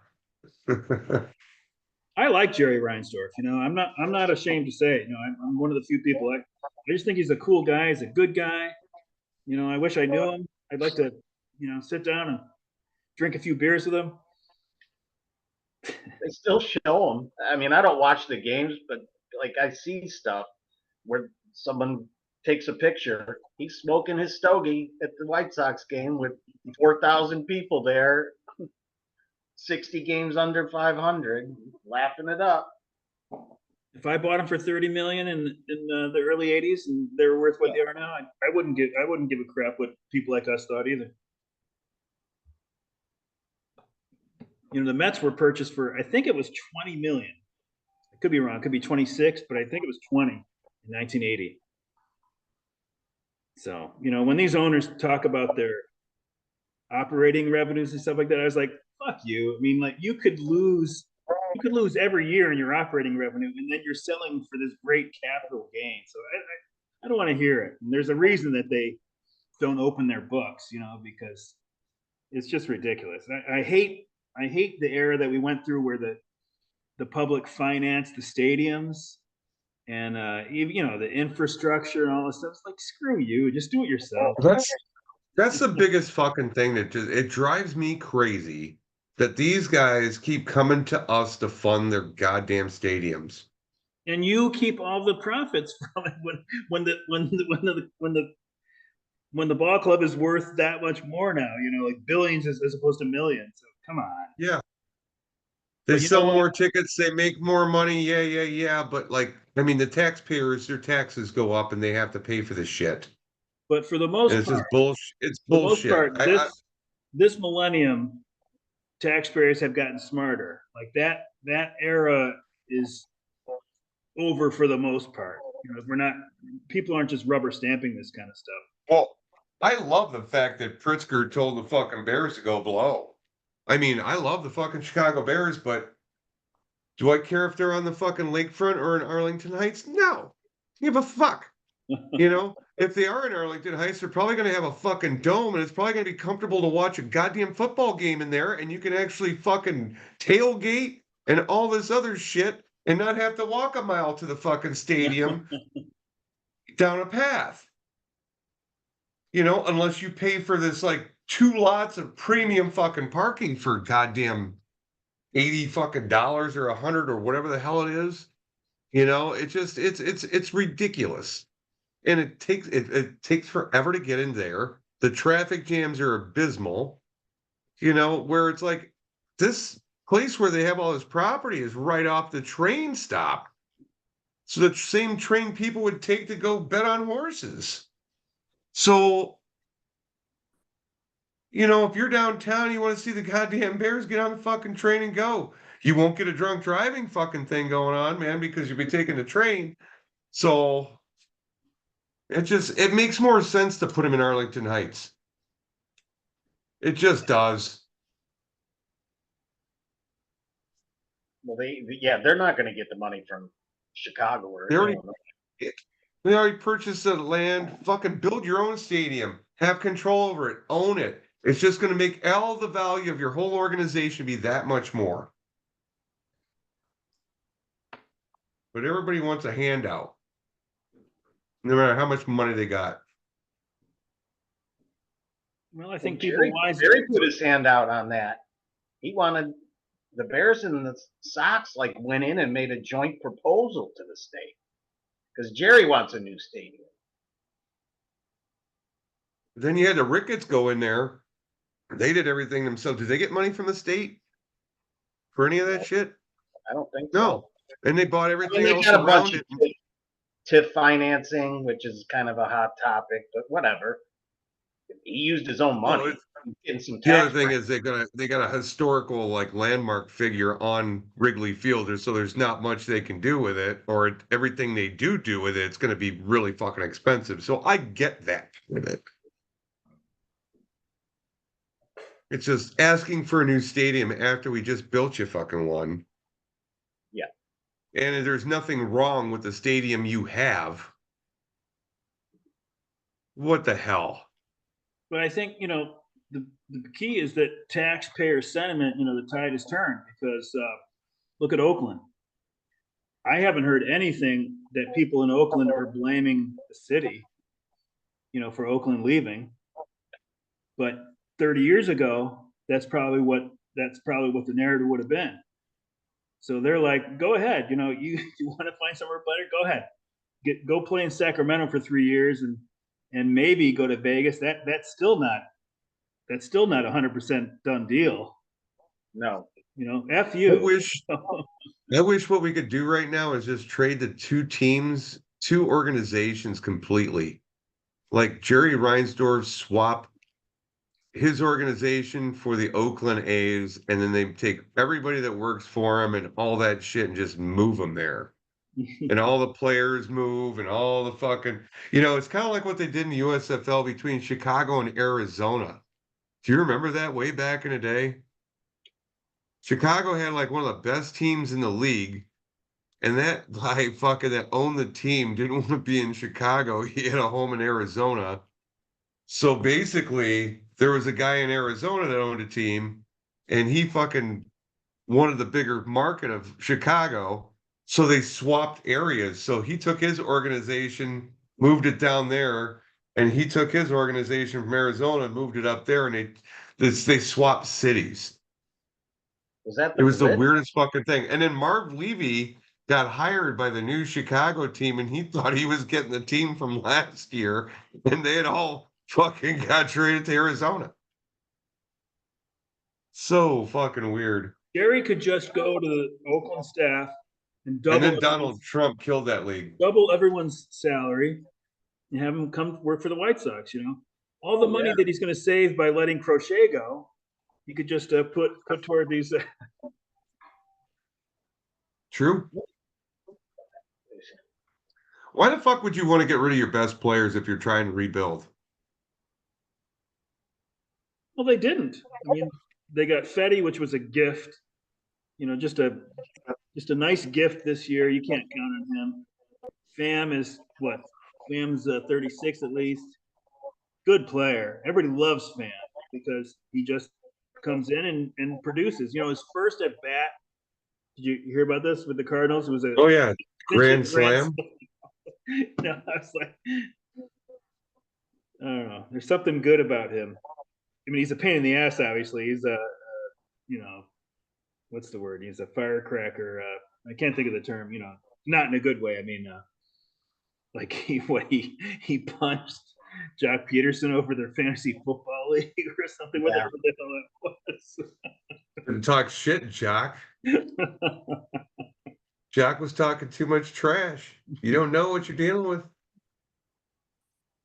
Well, that's Jerry. He's just too stubborn. Like, I don't understand why he just doesn't get whatever the assistant GM from the Rays. Come to Chicago. I'll pay you. You can spend $50 million more than you do with Tampa. Just produce what you do. Like Peter Bendix, the Marlins got. I don't know who that is. Well, that's the guy that came from the Rays to the Marlins. Oh, Yeah, like why don't you look to like the Rays, you know, as opposed to like the Royals? yes. Here's one of his biggest problems is that Jerry Jones always promotes from within, and it just keeps a fucking bad culture around because the Right. culture is fucked to begin with. If you didn't fuck, if you suck, your culture is fucking bad no matter what. And you keep promoting from within, keeping the same fucking culture around. You need to get some outside blood, get some new fucking blood in, and just you know change things up. But you're just bringing up guys that were trained by the last guy you fired. You know, I think makes no sense. it's lucky that Sean never got hired by the Sox because I think he would have been fired your first week, right? Oh yeah. Because that's all he wants is like people like, yeah, that sounds good. Yeah, I can do that. You know, not like what the fuck are you? What are we doing? You can't trade him. Sign him. Come on. What does he want? Well, he brings in Getz, who made probably the lowest paid GM in the league. Getz brings in Absolutely. Griffel, who was passed over by the Royals twice to be their manager because he makes the lowest salary as a manager. Like, come on.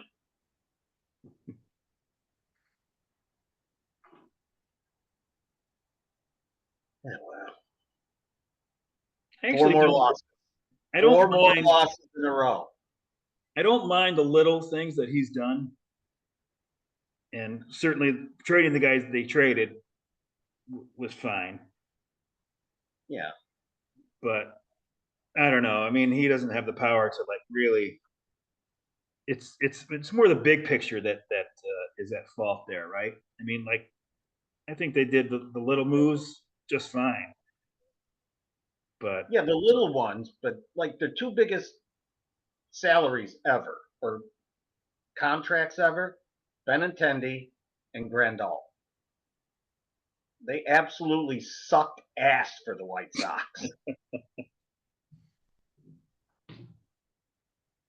Randall, everybody thought that was such a great deal. And man, boy, did that fucking suck. I wanted him in our league so bad. I hounded Bizzotti all off season. I couldn't get him, and then that year I was like, oh, I guess it was good I didn't get him. You Right. know. Who would you say your other bad fucking signing would be for the White Sox? Benintendi? Yeah. Oh, Benintendi's terrible. That is one of the worst signings they've ever had. They just signed him because they had to sign somebody and keep everybody quiet. I just think they did it to do it just to shut people up because they weren't really active that much to start off the old off season, and people start "Meh," and all of a sudden, well, here's Adam Benintendi for 15 million. You're like, "Meh?" Yeah. Wait, And what? then it shut everybody up, and then they didn't do anything I else don't think after he's so that. bad though. I mean, it's not. I think he is what he is. You know, he's all right. But yeah, were you signing him thinking he was going to be like He's a batting superstar, 200 all with star 9 home outfielder? runs. He's Dude, batting he's a completely 200 with overrated player. he had a good rookie year and he was a first round draft pick. And so then everyone kind of thought he was going to be like, okay, the next 4 years, he kind of stunk. And then for the White Sox to break the bank on him, I mean, he had one good year with the Yankees. 15 million in this game is not really breaking the bank. You know, I mean, it's It's like pretty. That's less than the, than the what is it, Wasn't it a 4 year, $75 million deal? So it's 575, I think. I think he has five. 4 years, 75, so it might be even more than fucking 15 a year. I think it's 575. Hold on. It could I'll be. bring this up. I got this up already. Like I said, that was the only And reason the Yankees beat writer said that was the only reason the Yankees didn't bring it back. It wasn't that they wouldn't have spent 15 million a year on him, but it was just like 5 years. They were going to go like maybe three. So the White that Sox are like blew them spending away with the year. 17.1. What? 17.1 this year. Next year, the year after that, and after that, it goes to 15.1. What was the total contract though? Wasn't it 75? Well, No, it doesn't matter. It's I close. add this up. I mean, it's like 54 I there, mean, it's not chump 54 change, but 3. I mean, it's not like they 25 a year or something. No, it's like 78 or 70 or 80 million. 80 million 6 year or 5 year 80 million is basically what it is. I got to get a refill. But really, as far as the Sox, that's the least of their problems. That you gave 15 or whatever, 16 million a year to Benintendi. All the other things that haven't worked out. I mean, when they got Giolito and Ronaldo Lopez, and it hurts even because like Lopez goes and has this great year for the Braves, but I think he's hurt now. But as a starter, which Yeah. is what he always had been. So I don't know, just like they traded Adam Eaton at the right time.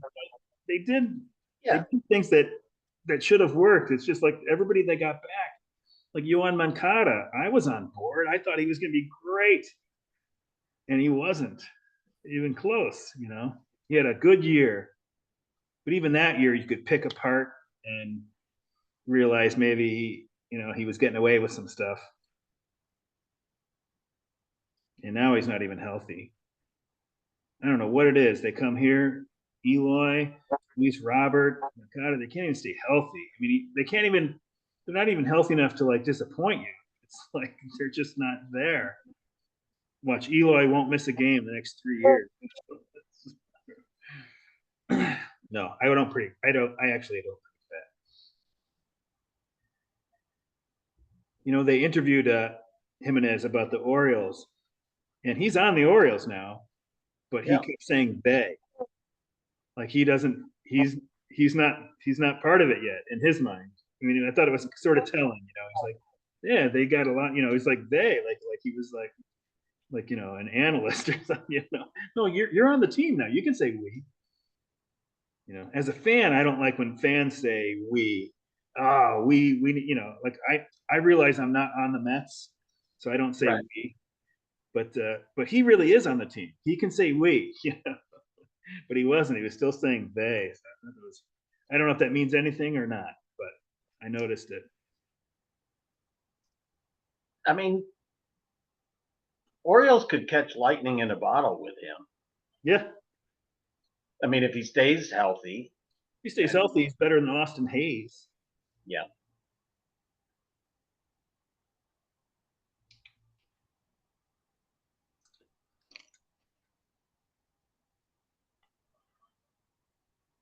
Well, maybe the Orioles knew what they were doing because guys always get hurt. And I was like, where can they fit all these guys? But I don't know. They're using them now.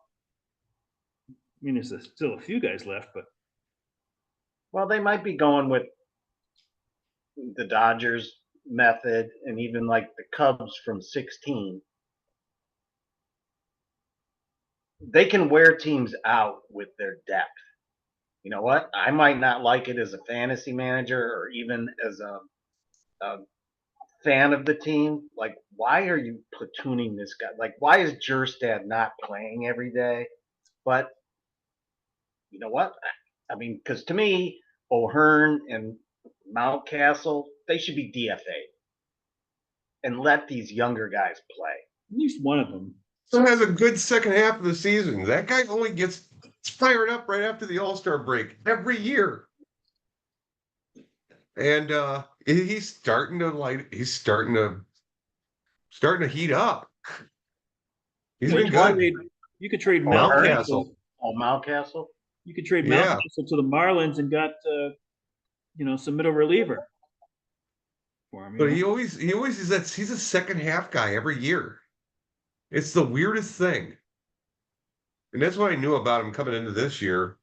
But I knew the first part of the year was going to be a little bumpy and stuff. I had plenty of other first basemen, but like Encarnacion Strand got hurt for the year, and now Christian Walker's down for a while, so now I'm kind of sparse at first base. The Diamondbacks made that Josh Bell deal fast, Yeah, they did. because we weren't even sure how long Walker would be out, but they obviously didn't like that oblique thing at all. And they got Bell in there quick. They're pretty Now, hot. Mountcastle, he won't have a fucking full year of playing great, but he always is a second half guy. That's the only thing I've seen in him. What were you gonna say, Sean? Yeah. Wait, what are you I gonna say? was just saying Arizona's hot right now, so they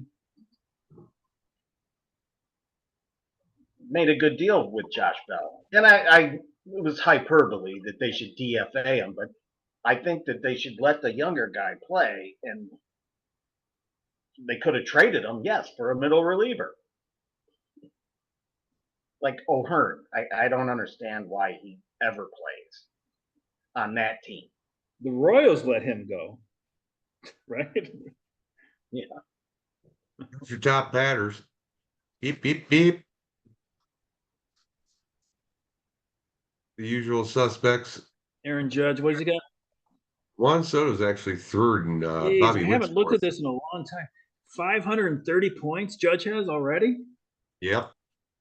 and he sucked through like almost the entire month of April. Yeah. He's been fucking just crazy good since.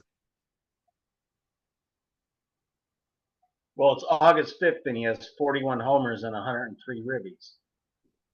Yeah, and he had like 8 homers, I think, through April 28th, maybe. I don't know if that's right, but that's what I remember, sort of. So he really Look at the divide between number 1 and number 11. or even number 12. I mean, it's like it's over 100 points. Oh, even over number 9. 100-point difference between 9 and 1.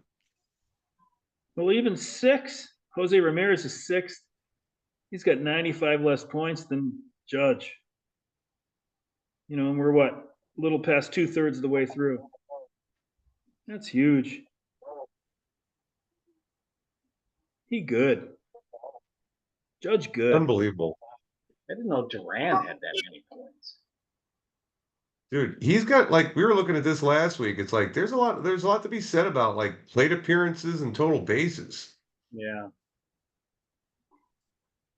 You know, these guys that get up to bat a lot, they can make shit happen.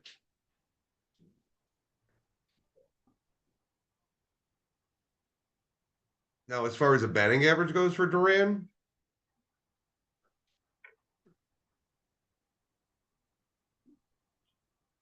Yeah. bring up Duran's batting average. I don't know if you can see me doing this, but Yep. Benintendi. oops. What the fuck am I doing? Negative 2.2 WAR for the year. Is it Jaron or Yoan? Lifetime 13.9 WAR. It's That's more than Jaron. Dunston, I think. His batting average this year is 296. He's having a damn good year. 13 triples. He leads the And he league in has- triples. He leads And the he league. leads the league in doubles, doesn't he? Yep.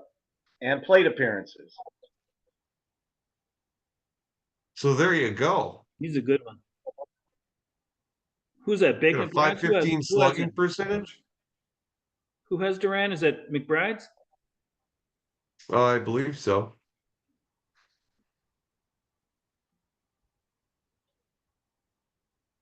Yeah, McBride's must have some real big troubles at the bottom of the roster because the top of it sure is good. Yeah, Ellie De La Cruz at 13. He's got Duran at 9. He's got Gunnar Henderson at 5. Lindor. Jeez.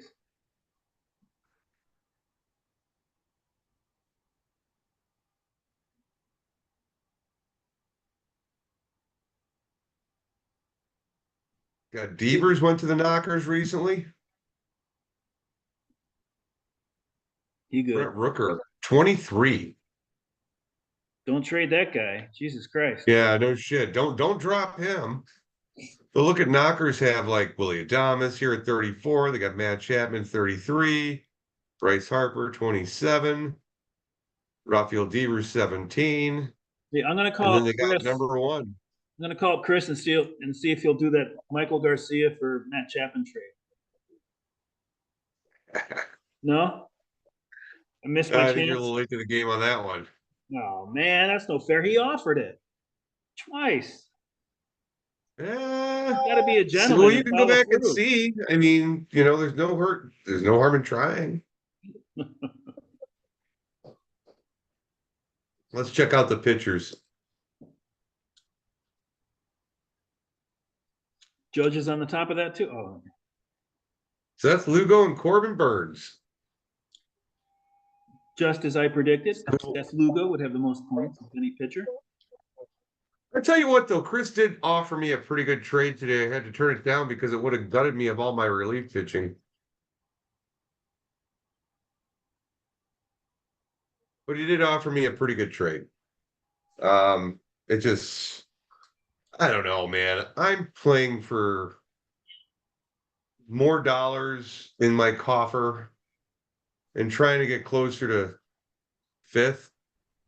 And I don't know if it's going to work or not. I don't know if I can go on a run where I get like 3 6-0 weeks, but I'm still trying. I don't know. I just want to finish the best I can. I don't want to give up.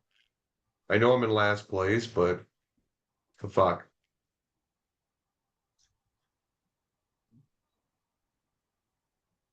That's where it worked, Lou, with the whole like giving more dollars to players that finish in 4th and that sort of thing.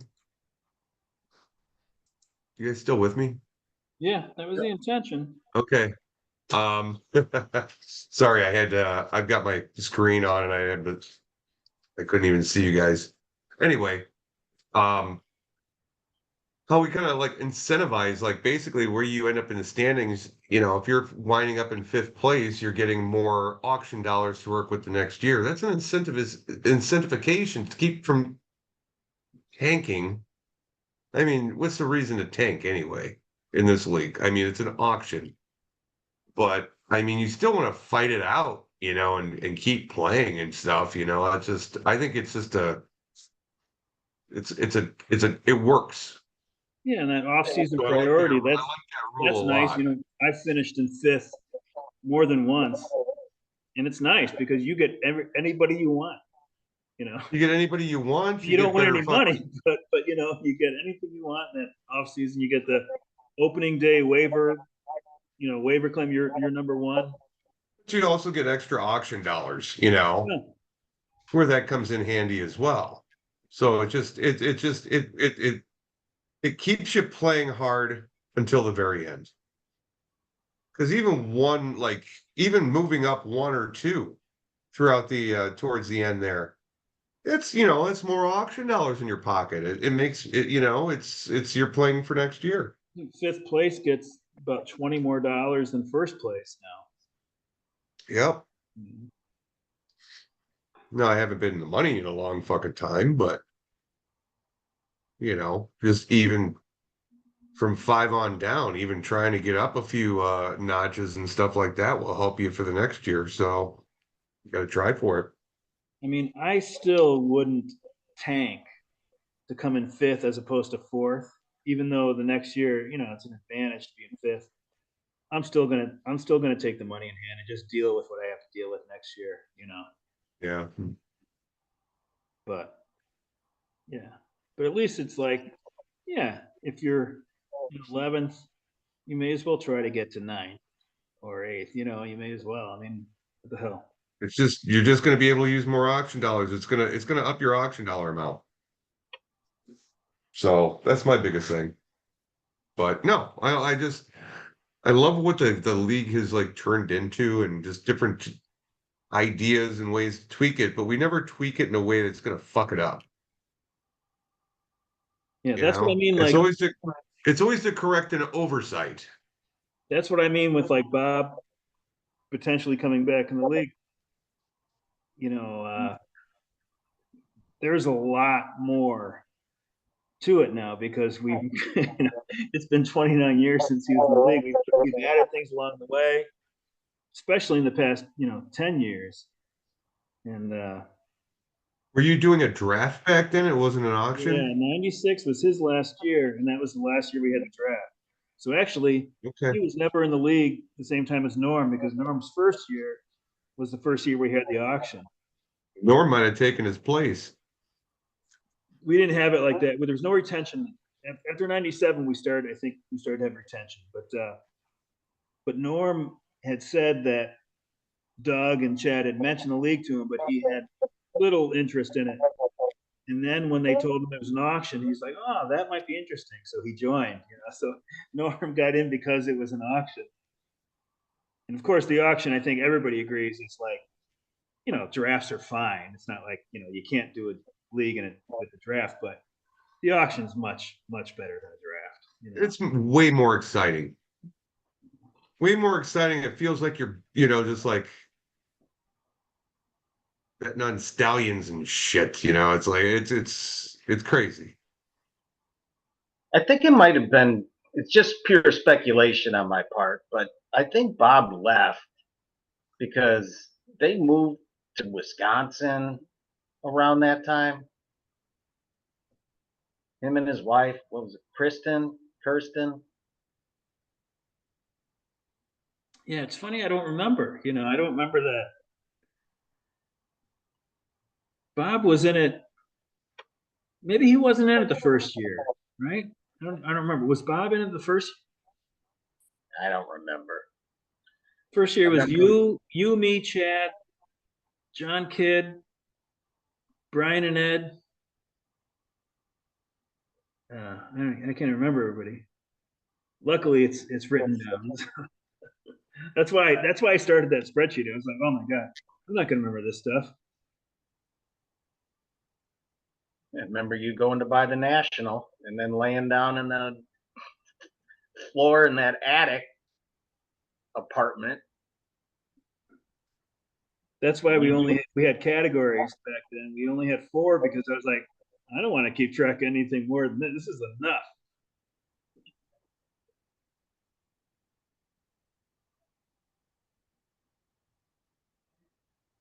Tanner Scott.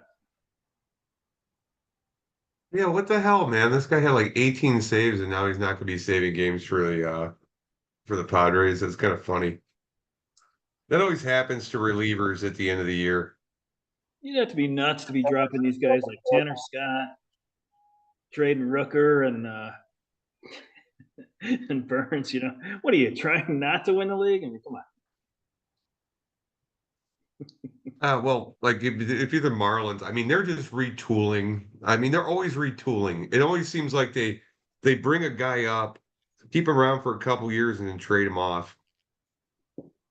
It's like I was talking about the they're guy. like they're farming vegetables. It's like every day at fucking for the Miami Marlins is like fucking the farmers market. It's where other teams go to get their vegetables. Well, the Marlins absolutely should have traded Scott. Yeah. I was saying the gags. That's the interest. That's the more interesting idea.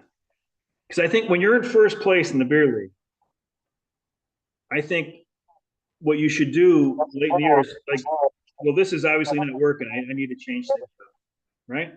That's like the smart thing to do, right? Right. Look at this guy. But that's what I did. Hey, Frankie. Well, the Yankees might have got something. Who knows how long it'll last? But with Jazz, I mean, I think he's loving it with the Yankees. You know what? He was talking about some shit in an interview about like when he got to the Miami Marlins. The team didn't take to him too well because he had like 40 pairs of cleats that he designed himself and like painted himself and did all the artwork himself.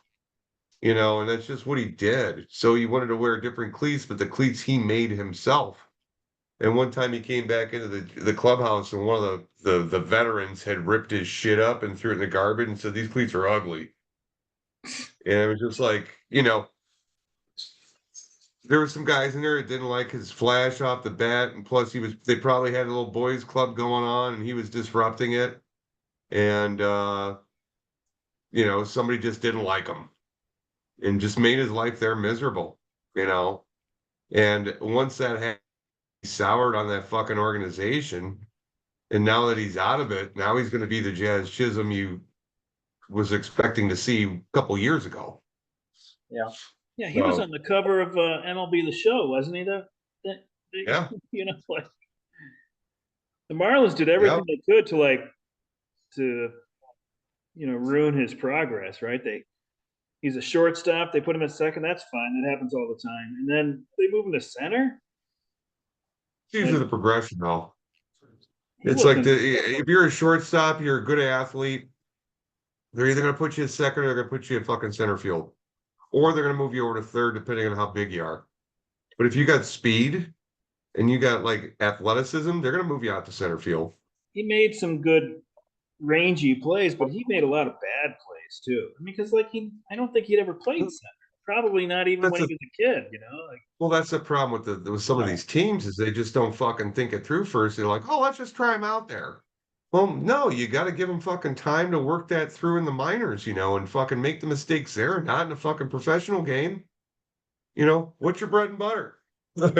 Is your minor league gonna fucking pay the bills? No, fuck no. They didn't. Why are you gonna have him fucking learn that shit at the highest level when he can start trying it out at the lower level, and he's not gonna harm the fucking team doing it? They traded for him, right? They traded Zach Gallen for him, right? That was the deal. I think that was part of it. Yeah. Hey, remember Zach Gallen? I scouted that guy live. But they didn't act like they really cared about him that much, really. I mean, like he got hurt in center. He had like a Aaron Judge injury, right? It was like on the base of the wall. I remember back in Damn it, dog, stop.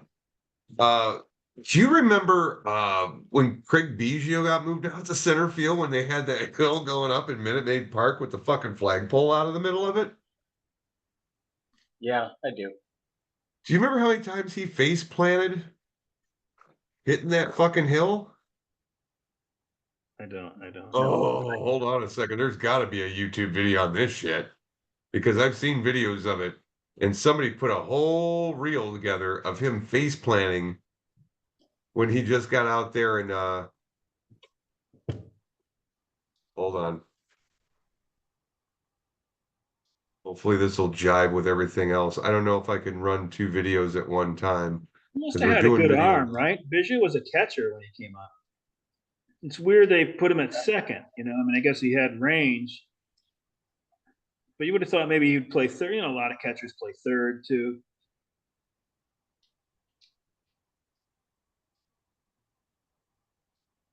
Unless They unless probably you had had Caminiti at the time. They probably just had an opening at second. unless he had a bad arm as a catcher. I don't remember him being he was a bad catcher, but I don't remember. Long time ago, right? 30 years ago. Over. Trying to find the 30 video. years It's ago. not easy. Which Caminiti's kid was just a first round draft pick. Yeah, what's his first name? I don't.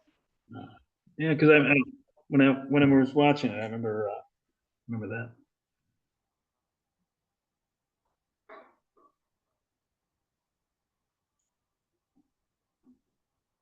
And I think I'm taking down a lot, but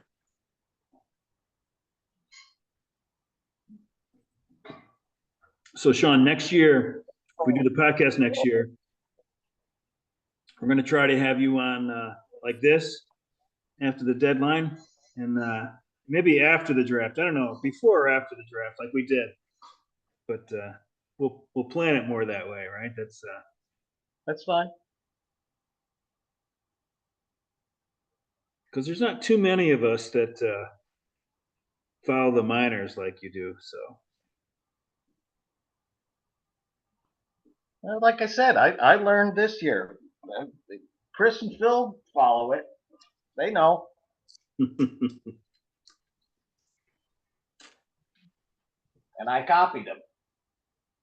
Because I think Chris, he dropped that Seattle shortstop. He must have just ran out of NA spots. And I'm like, that guy's tearing it up. And he's only like 18. And so, I mean, he's 4 years away, probably, maybe 3. I'm like, I'm picking him up.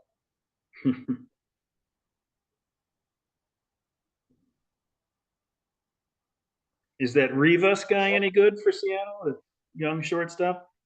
He's on the team right now, I think, because Crawford's out. He's not their future.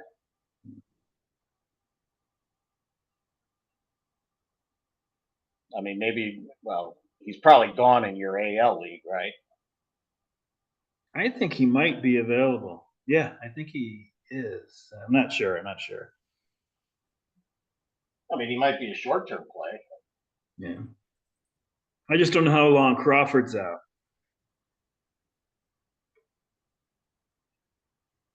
$5 a pop. I don't want to make a move for a week. I've done it 2 times this year. I picked up Robbie Grossman on the Rangers.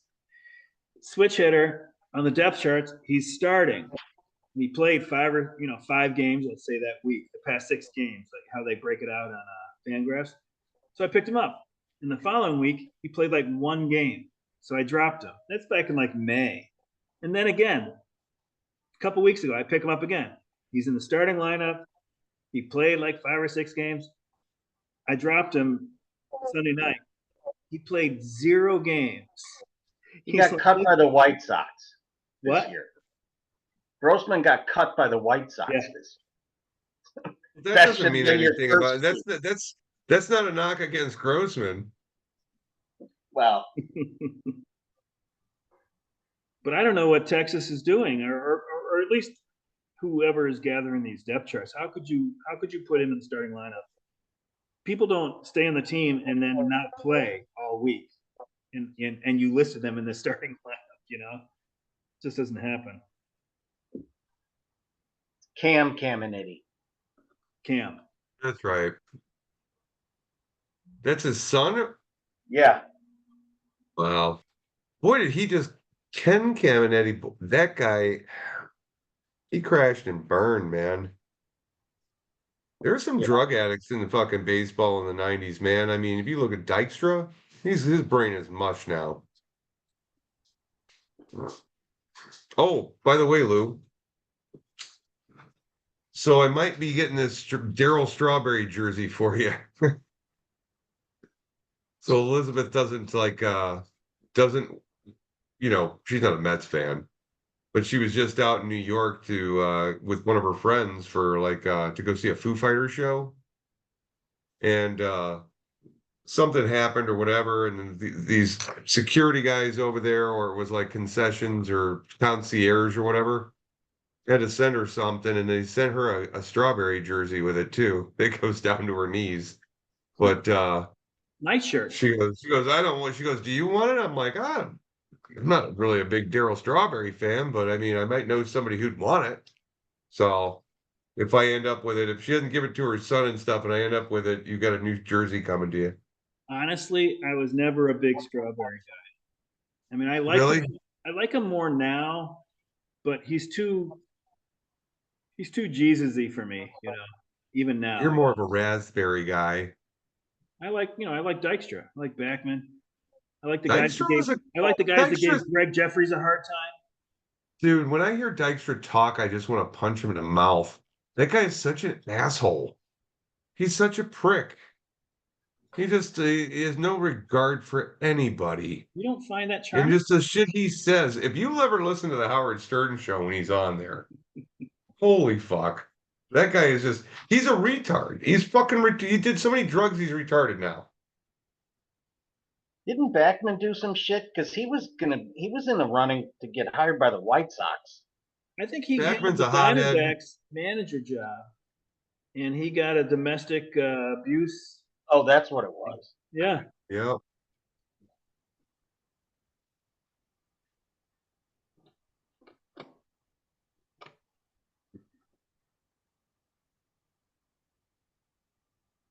So what? What? Mm. I think that's I think enough. it's about time to call it. Sounds good. Oh, it's that silence, like, all right, so what's next?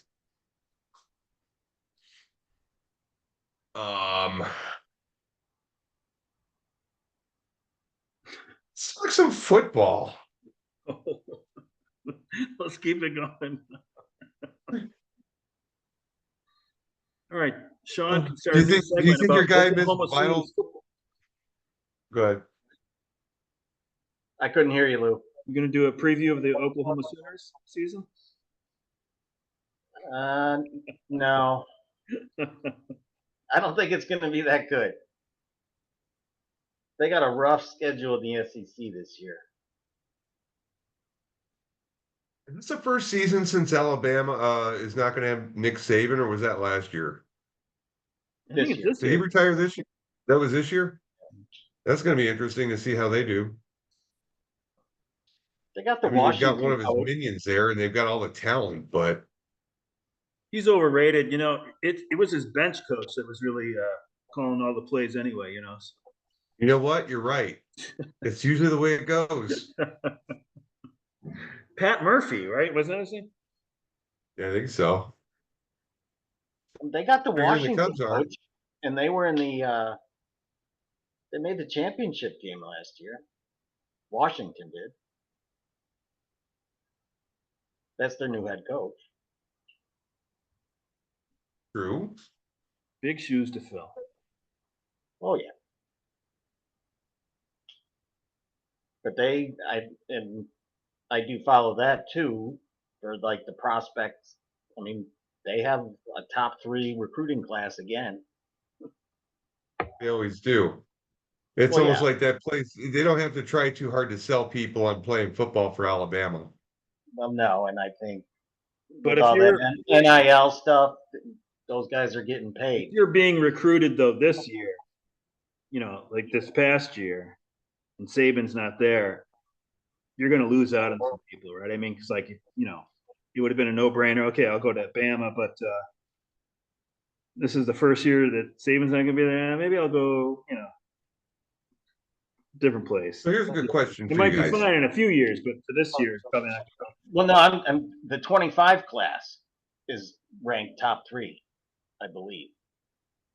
So those are not any of Saban's recruits. Let me ask you both this. Since we're all in different, well, I don't know if you guys might be in the same fantasy football league, but I'm in a different fantasy football league. What rookies this year do you think are going to make the most impact in fantasy football? Don't know. Don't know. I haven't even looked at that yet. Haven't even started it. I mean, just by knowing who got drafted and all that other shit, What quarterback do you think is going to do the best? Well, I think it'd be Williams. Not necessarily. There's times where last year everybody thought it was going to be fucking. They thought it was going to be Bryce Young was going to have a great year, and it was C.J. Stroud. Just like the year that. What was the year that Trubisky went over? There was other guys picked, and then Mahomes halfway down the first round, he was the one that came out. That was pretty good. So I just think it's set up for him with the receiving core he has. They went, Swift kind of has an injury checkered past, but he was really good last year. Even their backup, who was their starter previously, I mean, their running game's fine. Their line's a little questionable, but he's got a lot of weapons around him. the line's gotten a lot better. Um, they've filled some holes and stuff. They still need next year with one of that second round pick. They've got 2 second round picks next year. With one of those second round picks, they have to pick their next center for the next 10 years. They need to pick that guy who's going to be their anchor for a long time, like their, Jay Hilgenberg, their fucking Olin Kreutz, or Jerry Fontenot, because those guys all spent a long time in the middle of that line, and they kept that line anchored. Whenever you have a center, a really good center on a team, usually the offensive line is pretty fucking good. And it starts with them and it moves its way out. Well, because the center's the captain of the line. Yeah, damn right. And it keeps them in check and shit. So a center is crucial, and that's something we haven't had in the last 5-6 years. And guess how long our line sucked? That's 5 or 6 years, I mean, I guess center's more crucial than like maybe a guard, but you can. Dude, there's the weakest link theory important too, right? I mean, like if you're disastrous at one spot, that's just going to be exposed, right? I mean, exactly. like everybody's got to be pretty good. Everybody's got to do their fucking job to make the play go off right. That's simple as that. And then if the other team calls a good defense and they can't block anybody by the time they get to the ball, then fucking good on the defense. But if you're in the right spots, it's not much you can say about it. You got to be excited about the Packers, Sean, right? What the fuck are the Cubs doing? They look good, right? Oh my God. They lost the fucking. Oh, wait a minute. That was such a weird play. Okay, third inning tonight. There was a big deep fly ball. Neither one of these guys could see it. I don't know if it went into the moon. What? But it was dark out. They lost it. And then it fucking fell between them. Then they picked the ball up. Dude, I don't know, it was Wallner or somebody was coming around from fucking Trevor Larnach or something was coming around from second to home. They threw the ball in and he got thrown out at the plate. So there was an error on the play. The guy still got thrown out at home. One of the guys did. Sean, the A's. did you think that keeping on the football? Did you think that were you surprised about Jordan Love last year? Or did you think he was going to be good? I thought he had a chance. I mean, I didn't think he would play as well as he did the second half of the season. I mean, he was arguably had the best stats like the last 8, 10 games of any quarterback. I mean, I'm pretty sure he had the highest QB rating. And I don't know, they drafted a bunch of young receivers that produced. I mean, he could have a little setback this year. I don't know. I don't think he's the next coming of Mahomes, but he's good. That division should be Packers Lions this year, right? And you can't put the Bears up there yet. The Vikings should be taking a step down, probably, right? That's how I would order it. Hey, Sean, I got a question for you. Since you're a Packers fan, what's your take on what Brett Favre has done with that whole little scandal down there in was it Mississippi? Yep. What, You know, where he with was like taking the he's money? taking money, like welfare money, to like pay for a fucking gym for his daughter's volleyball team or whatever the hell it was. Let's just call it what it is. He's always been a redneck. I get you. Yes, sir. I mean, he was fun to watch. Sometimes he was infuriating to watch, but he's not the brightest bulb in the room. No. Even at quarterback, he wasn't. You know, I mean, like No, that's what I said. if he made had some- a little bit more smarts, he would have been twice as good. Well, I think he holds the record for most career interceptions. Now he played forever, but I can't harp on it too much because Namath threw a lot of interceptions too. You know, but at least Namath's interceptions were like 35 yards down the field. You know, when he got intercepted, it was like a punt. You know. How the hell did he throw more interceptions than Bob Avellini? Oh my God. I hated that guy. He was a 70s, like early 80s quarterback with the Bears. Yeah. His name was Bob Avellini, and he could not. He was terrible. I remember him. So Favre goes to the Jets. If you remember that, Yeah. right? And then he went to the Vikings. And that's when he took pictures of his junk and sent it to the reporter. But You should make a Packers bring T-shirt in that says Aaron the Jets Rodgers. like our sloppy seconds. You couldn't have known that Rodgers was going to be twice as good as Favre. You know, I don't think you could have. I think Rodgers has probably been your best quarterback you guys have ever had.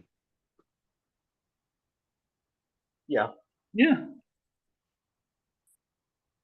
I mean, he only won one Super Bowl, but if they'd have had a defense for half those years, they'd have had a better chance. And now the Jets got him, and he's going to be just as good as he always was. That's my prediction. Yeah. My prediction is he's hurt by the third game and he's going to be out for the rest of the year. Hey, if we get him for 3 games, that's 3 more than last year. The grift is on. No, but back to your original question, Jeff. If Kyler Murray stays healthy, Harrison will be the rookie of the year.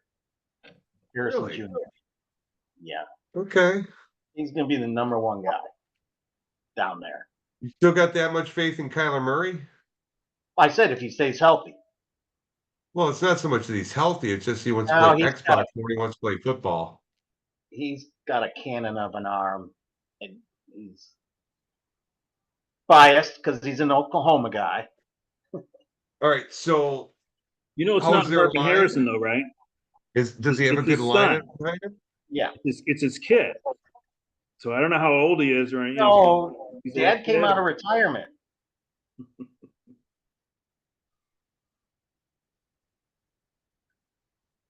I don't think it's going to be a doomsday this year for like rookie of the year if it's any wide receiver because I think he's just got too many other people getting the balls around him. I mean, there's going to be Komet. Don't expect a doomsday to fucking blow the world on fire unless somebody gets hurt. Because you're going to get to see the balls go to the 2 guys they just pay big money for, and that's Keenan Allen and that's fucking DJ Moore. And then they'll like commit his fucking shots too. He's So not a going to doomsday is going to be like a third like fucking option, 4th option. unless Allen or is it White? Who's their big wide receiver? You got Moore and you got Moore, Allen. not White. Moore. Unless Moore Don't or bring up Allen. Kevin White. Don't bring up Kevin White. It's a soft subject. I don't know why they fucking drafted him in the first place. They knew he had a spiral fracture of his fucking goddamn leg, and they still drafted him anyway. Yeah, because he'll be the third receiver, wide Oh, receiver. he's gonna. Yeah, absolutely.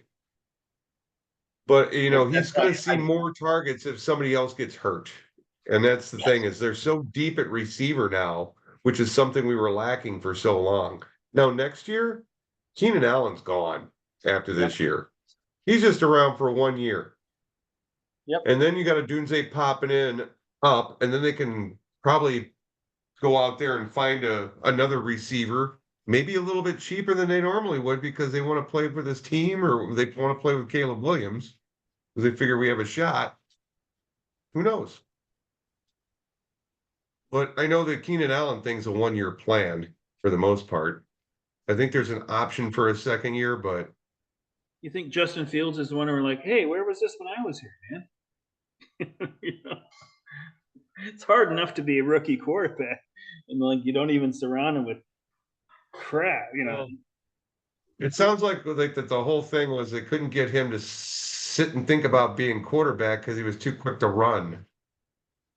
Too quick to run out of the pocket and stuff, It's like, Well, he you had to. know, I mean, you go to your scapegoat too quickly when you have people open and you're not seeing them. they didn't seem to value him very much either, right? I mean, like he's lucky he wasn't knocked out for Look, to be real. honest with you, I think fucking Pittsburgh's gonna fix his ass. And I think he's gonna be a very good quarterback for Pittsburgh once they get sick and tired of Russell Wilson. If they He can might re-sign him. he might never be good though, too. I mean, that that's a possibility. Oh But yeah, I'm he just could saying be the Bears didn't give him any. They who was didn't that guy from maximize Colorado? his chances at all. He could be a Cordell Stewart. Let's put it that way. Like, good enough to stick around for a while, but not good enough to ever win anything. Or he could be a backup quarterback. I mean, a year from now, his story will be much more known. Like what's Yep. going to happen. Geno Smith too. The calling. Yeah, Smith did great. I mean, he's still playing well. I mean, I guess last year wasn't as good as the year before, but I'm happy for him because he wasn't good on You the know, Jets, but sometimes this is more to do with the Jets or the Bears. my take my takeaway from the Hall of Fame game was that the play calling was a lot different. Where they were just calling some good run plays and mixing in passing and all this other shit. It was like very balanced and it really flowed. And then Brett Rippon, I mean, shit. I mean, I know he's going against the second team, third team shit, but he is second team, third team, playing with the second and third team on his end too. And those guys just shredded Houston's defense. I mean, play after play made yards. And they really moved the ball down the field. And that's the one thing I'm looking at this like offensive coordinator they picked up from Seattle. This might work out. It might just work out. Because I liked his mix of pass and run, kept everything off balance. Everybody, they finding wide open people all the time. So the plays they were running were really catching them off guard. You like the cut of his jib, did you? Dude, I'm just telling you, man. His moxie. It flowed different from any Bears like offense that I've seen before. I mean, there were some good offenses back in the day, but this is actually, what this guy's his play calling. It's more like the rest of the league and like some of the better teams. You know what I mean? So I don't know. I feel pretty good. Well, the Bears are definitely going to be better. I'm reluctantly feeling They're pretty definitely good, going to be but better than they've been for a while. But I don't know. I think you had said that you think they're going to make the playoffs. I don't know about that. Unless Caleb Williams is just like seamless, you know. Look, here's the thing with the second half of the year last year, their defense really came to play. I mean, after they got Sweat, it filled in a huge gap, and then after that, everybody's like, okay, well, you can bring this dude in. Everybody else got locked in, and their defense is one of the best defenses finishing out the league last year. The other thing is that out of that defense from last year, they've cut some of the dead weight and some of the people that weren't performing as well, i.e., Eddie Jackson, number one. And if you want to go a little further into special teams, they got rid of that fucking punter, Trenton Gill. He was shit.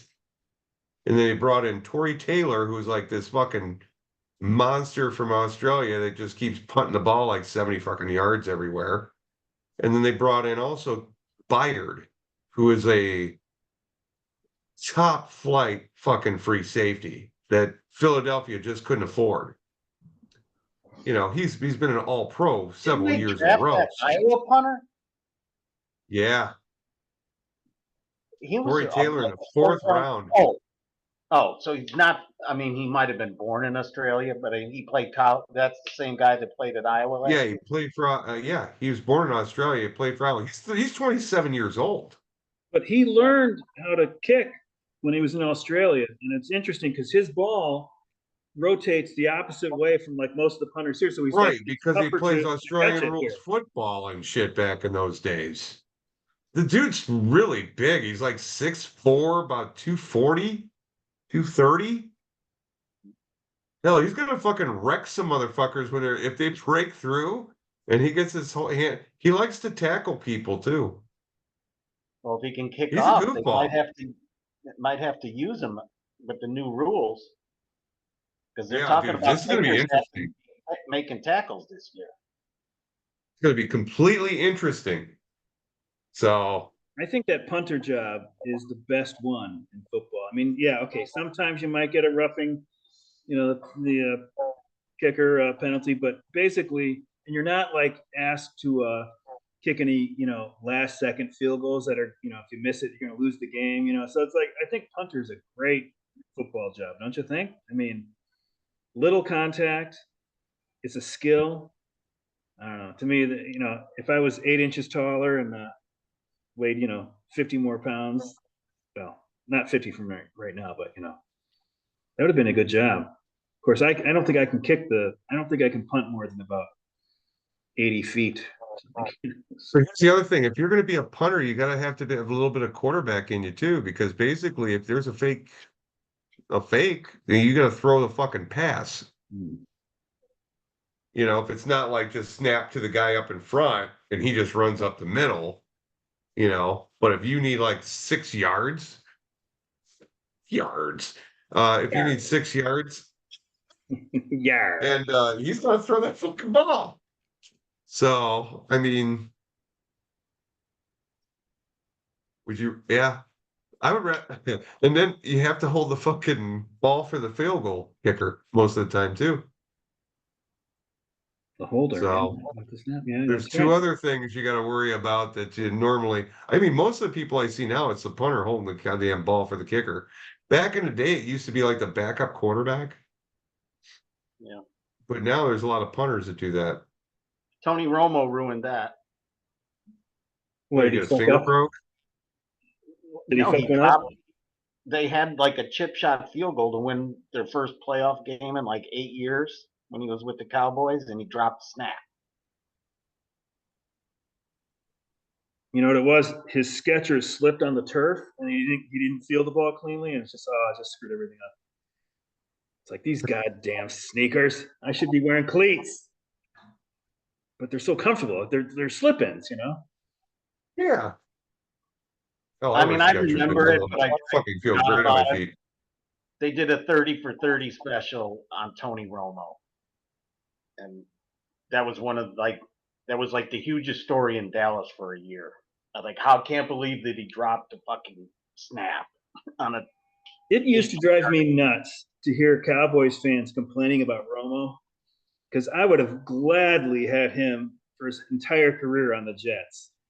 I was like, yeah. these people are so spoiled. They don't know what bad quarterback play is. He was always an above average quarterback. Whatever your feelings of him, as far as his clutch stuff, which I think is just No, BS anyway. well, he wasn't always because he went to Eastern Illinois. What do you mean? It's not like a big football powerhouse either. I was just he was an above average pro quarterback, but he wasn't coming out of high school because he ended up going to Eastern Illinois. Who was the other one that went to Eastern Illinois? It was a running back. Yeah, I think he transferred there from Auburn. Jacobs? Not like this. I No, think I'm he went talking to about Southern. the Brandon big Jacob. motherfucker, Brandon Jacobs. I think he went to Southern Illinois. You went to Southern Illinois? I believe so. Auburn because he wasn't getting playing time? Because that doesn't seem like a real step up, you know. Let me just find this out real quick. Auburn to the Yukies. What are they called? Southern Illinois? Salukis. Salukis. Well, the coach for the old coach for the Saints and the current coach You're for right. Denver, You went to Southern he Illinois. went to Eastern. Nice work. I can't think of his name right now. Who's the Broncos coach? Oh, Peyton, right? Yeah, he went to Eastern Illinois. He played quarterback there. Yeah, he also crossed the line during the Yeah. fucking strike. He was a scab player. Yeah, what did they call that? The Scare Bears or Scab Bears or something? Yeah. Because he played on So the Bears. he was on the Bears during the lockouts or the scab season Yeah, when they had all the scab players. 87? What was that? Didn't Frank Reich like make the roster after wasn't he one of those guys too? And then he actually made a roster afterwards and wasn't treated very well. I'm I not don't sure. know. But was it not Gary Payton? Sean Payton. Yeah, Sean Payton. Sean Payton was actually, yeah, he played for the Bears. Well, I watched it. It was some of the worst football you ever watched in your life. Well, that was Oh, another Bears. thing that he screwed up because he lost the team because he lost the veterans, I should say, because he took the side of like whatever management side, and he was like all gung ho with the scab players. Yeah. Should always side with management. They're always right. Oh, wait. Owners and management. That's what I think. So Dick is kind of like Griffle. He's a yes man for ownership. Gotch. I All think right. when it comes to Ditka, I think he is all about money. Whatever's going to bring the money, that's what he does.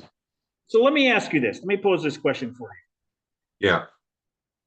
A hurricane versus Coach Ditka. Oh, that's easy. No, let me finish. The name of the hurricane is Hurricane Ditka. You don't remember that? Did I tell you that I went and saw Triumph the Comic Insult Dog at the Den Theater in Chicago Yeah, you here? told me you were going. You were going. Yeah, and then the whole first part of the show was him doing the super fans with a couple other people he brought on. That was pretty fucking funny. It's just, it's that dude is fucking great. Schmeigel.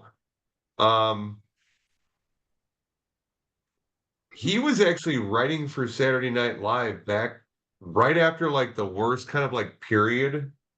Him and Conan O'Brien were on like kind of same writing team back in the day, and that's when you had Chris Farley, Adam Sandler, you had fucking Norm Macdonald, you had you had David Spade, all those fucking guys back in those days. Phil Hartman. So it's like that was a pretty good fucking time, and there was a lot of good skits that were written back in those days.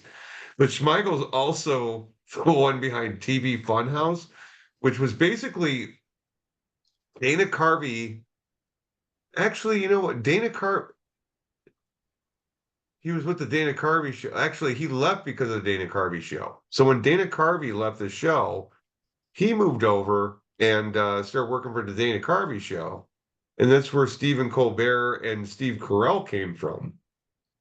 'Cause they were both on that show.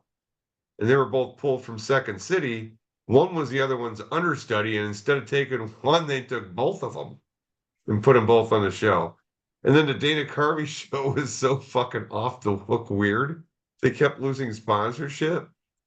And then they would just name the sponsor, like whoever they ordered dinner from that night, and just put it on the show. Like there was some like Asian restaurant they kept ordering from, so they made them the sponsor. They were getting no money for that show. That's why it got canceled, actually. There's a really good documentary about that, about the Dana Carell was Carvey on, show. was Carell, it was at Second City?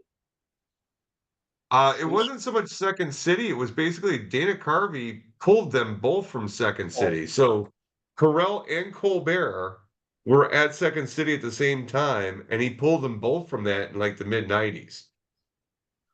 So then they both had to move to New York and film the show and stuff like that. So, but if you watch old episodes of the Dana Carvey show, it's pretty fucked up, but it's funnier than shit.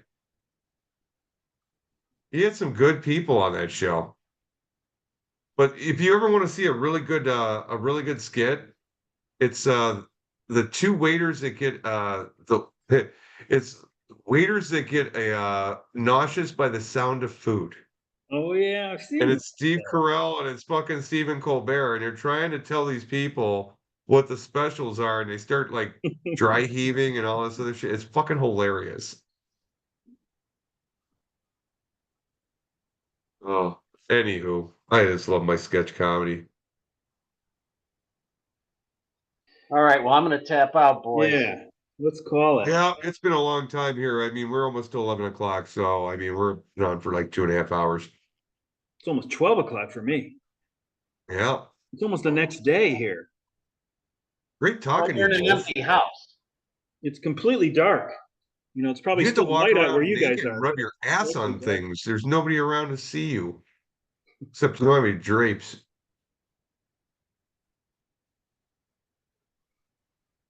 All right. Well, Sean, chances are this is the last one you're going to do till 2025, unless we keep it going through September and stuff. So we'll see. But Sounds good. Can't do it Monday nights. That's Monday Night Football, man. Use up all those extra innings. He already did. He's done. He's Yeah, he's down to 3, like -3. yeah. Now I feel like he's in a good it's me spot. and Norm now. Well, start streaming those pictures. I was doing that earlier, and I always streamed the wrong one and got a negative fucking Well, that 12 was or negative part of 50. the other thing. I got lucky with some of them. I mean, I Yeah. tried to pick the right matchups, and Hey, it's not luck, it's skill, Sean. Come on, don't be so modest. well, there was a little skill, but there's a lot of luck involved. True. So I don't know. Maybe I'll get a 6-0 before I get this done with this season. I think the one time I finished in first place, I tied Lou. You fucker. You couldn't let me have it all by myself. One lousy point. Come on. All right. Well, good luck the rest of the year, boys. All All right. right, you See you, two, man. Sean. Take care. Take care. See ya. Adios. Bye.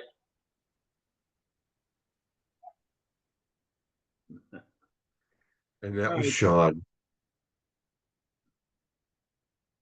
How you doing, Wino? Yeah, You got an empty house. my box is cashed, man. I could tell by the way you were picking it up earlier. It was way too light. Way too light. So I can tell.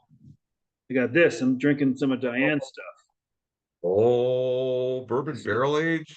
This What is stuff that? is Cabernet stronger. Sauvignon? So I gotta be careful. Holy shit! What's the ABV on that? It's like 15 and a half, I think. That's in the high end of wine, man. Yeah. That's got to have a deep, rich taste if it was like aged in bourbon barrels. Yeah. She likes it strong, so then she can like handle me, you know. She likes it strong. Does she yell at you?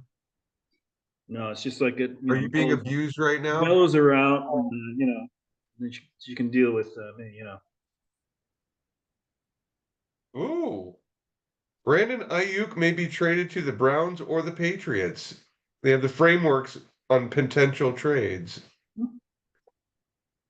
I know he wasn't happy there, but that's not going to No, be he the wants to get the 49ers. fuck out of there. And if you don't want to be there, why the fuck do we want you?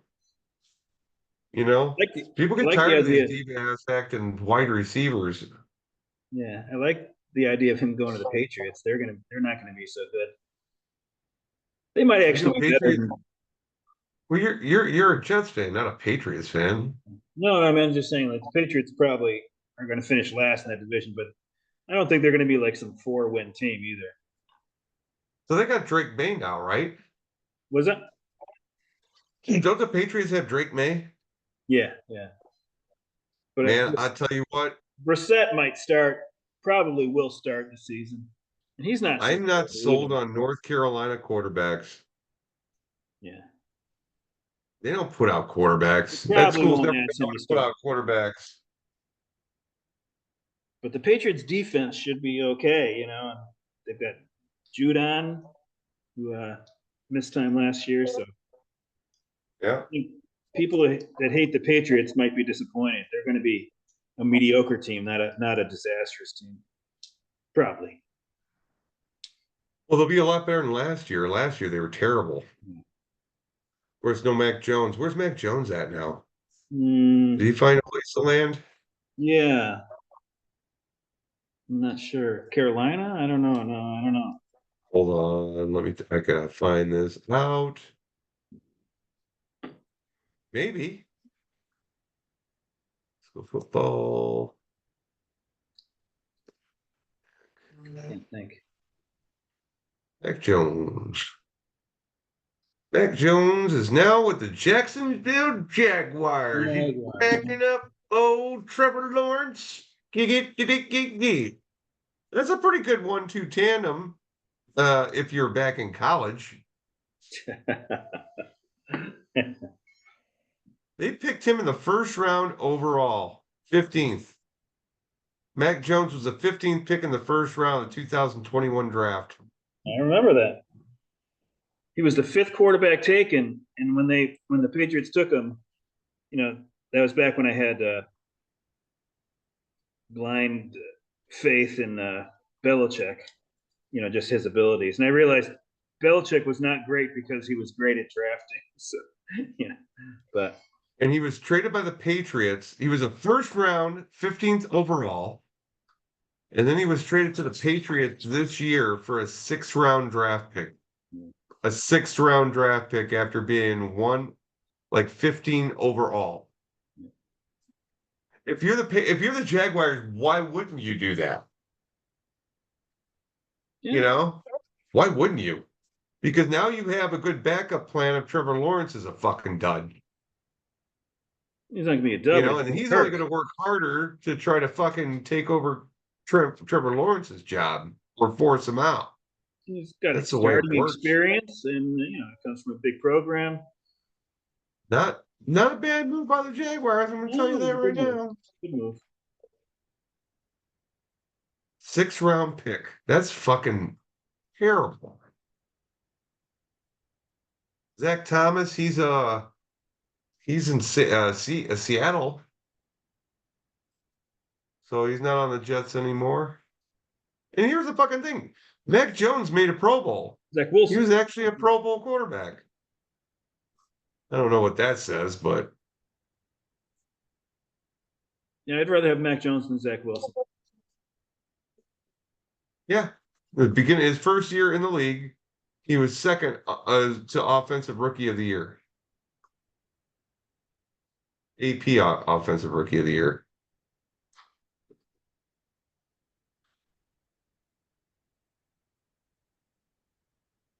Well, Jeffy, I think we should cut it now before it goes over 3 hours. Oh yeah, I know. Let's Then it's go. gonna be I'm too sorry. intimidating for people when they see a 3. So And it's then like, I'm sitting we've here gone like over just looking 3, at but the not this. screen and looking for something else to fucking yak about. I don't know who's on next week. Yeah. You might be able to get Mike. Yeah, Mike might do it, but his dad had a fall, so he's not sure if he's going to be able to do it next week. But I He figure might be able to do it next week. You can ask him. the What other about Larkin? the other one timer that's left would just be Norm How about and getting Chad back on here, maybe? See if he Chad. can do Yeah, it. Norm and Chad. So I'm going to ask Norm, Chad, or Mike first, and we'll see if any of them can do it. Or Doug or Yeah, well, Doug's done it twice, so I'm going to ask Chad right?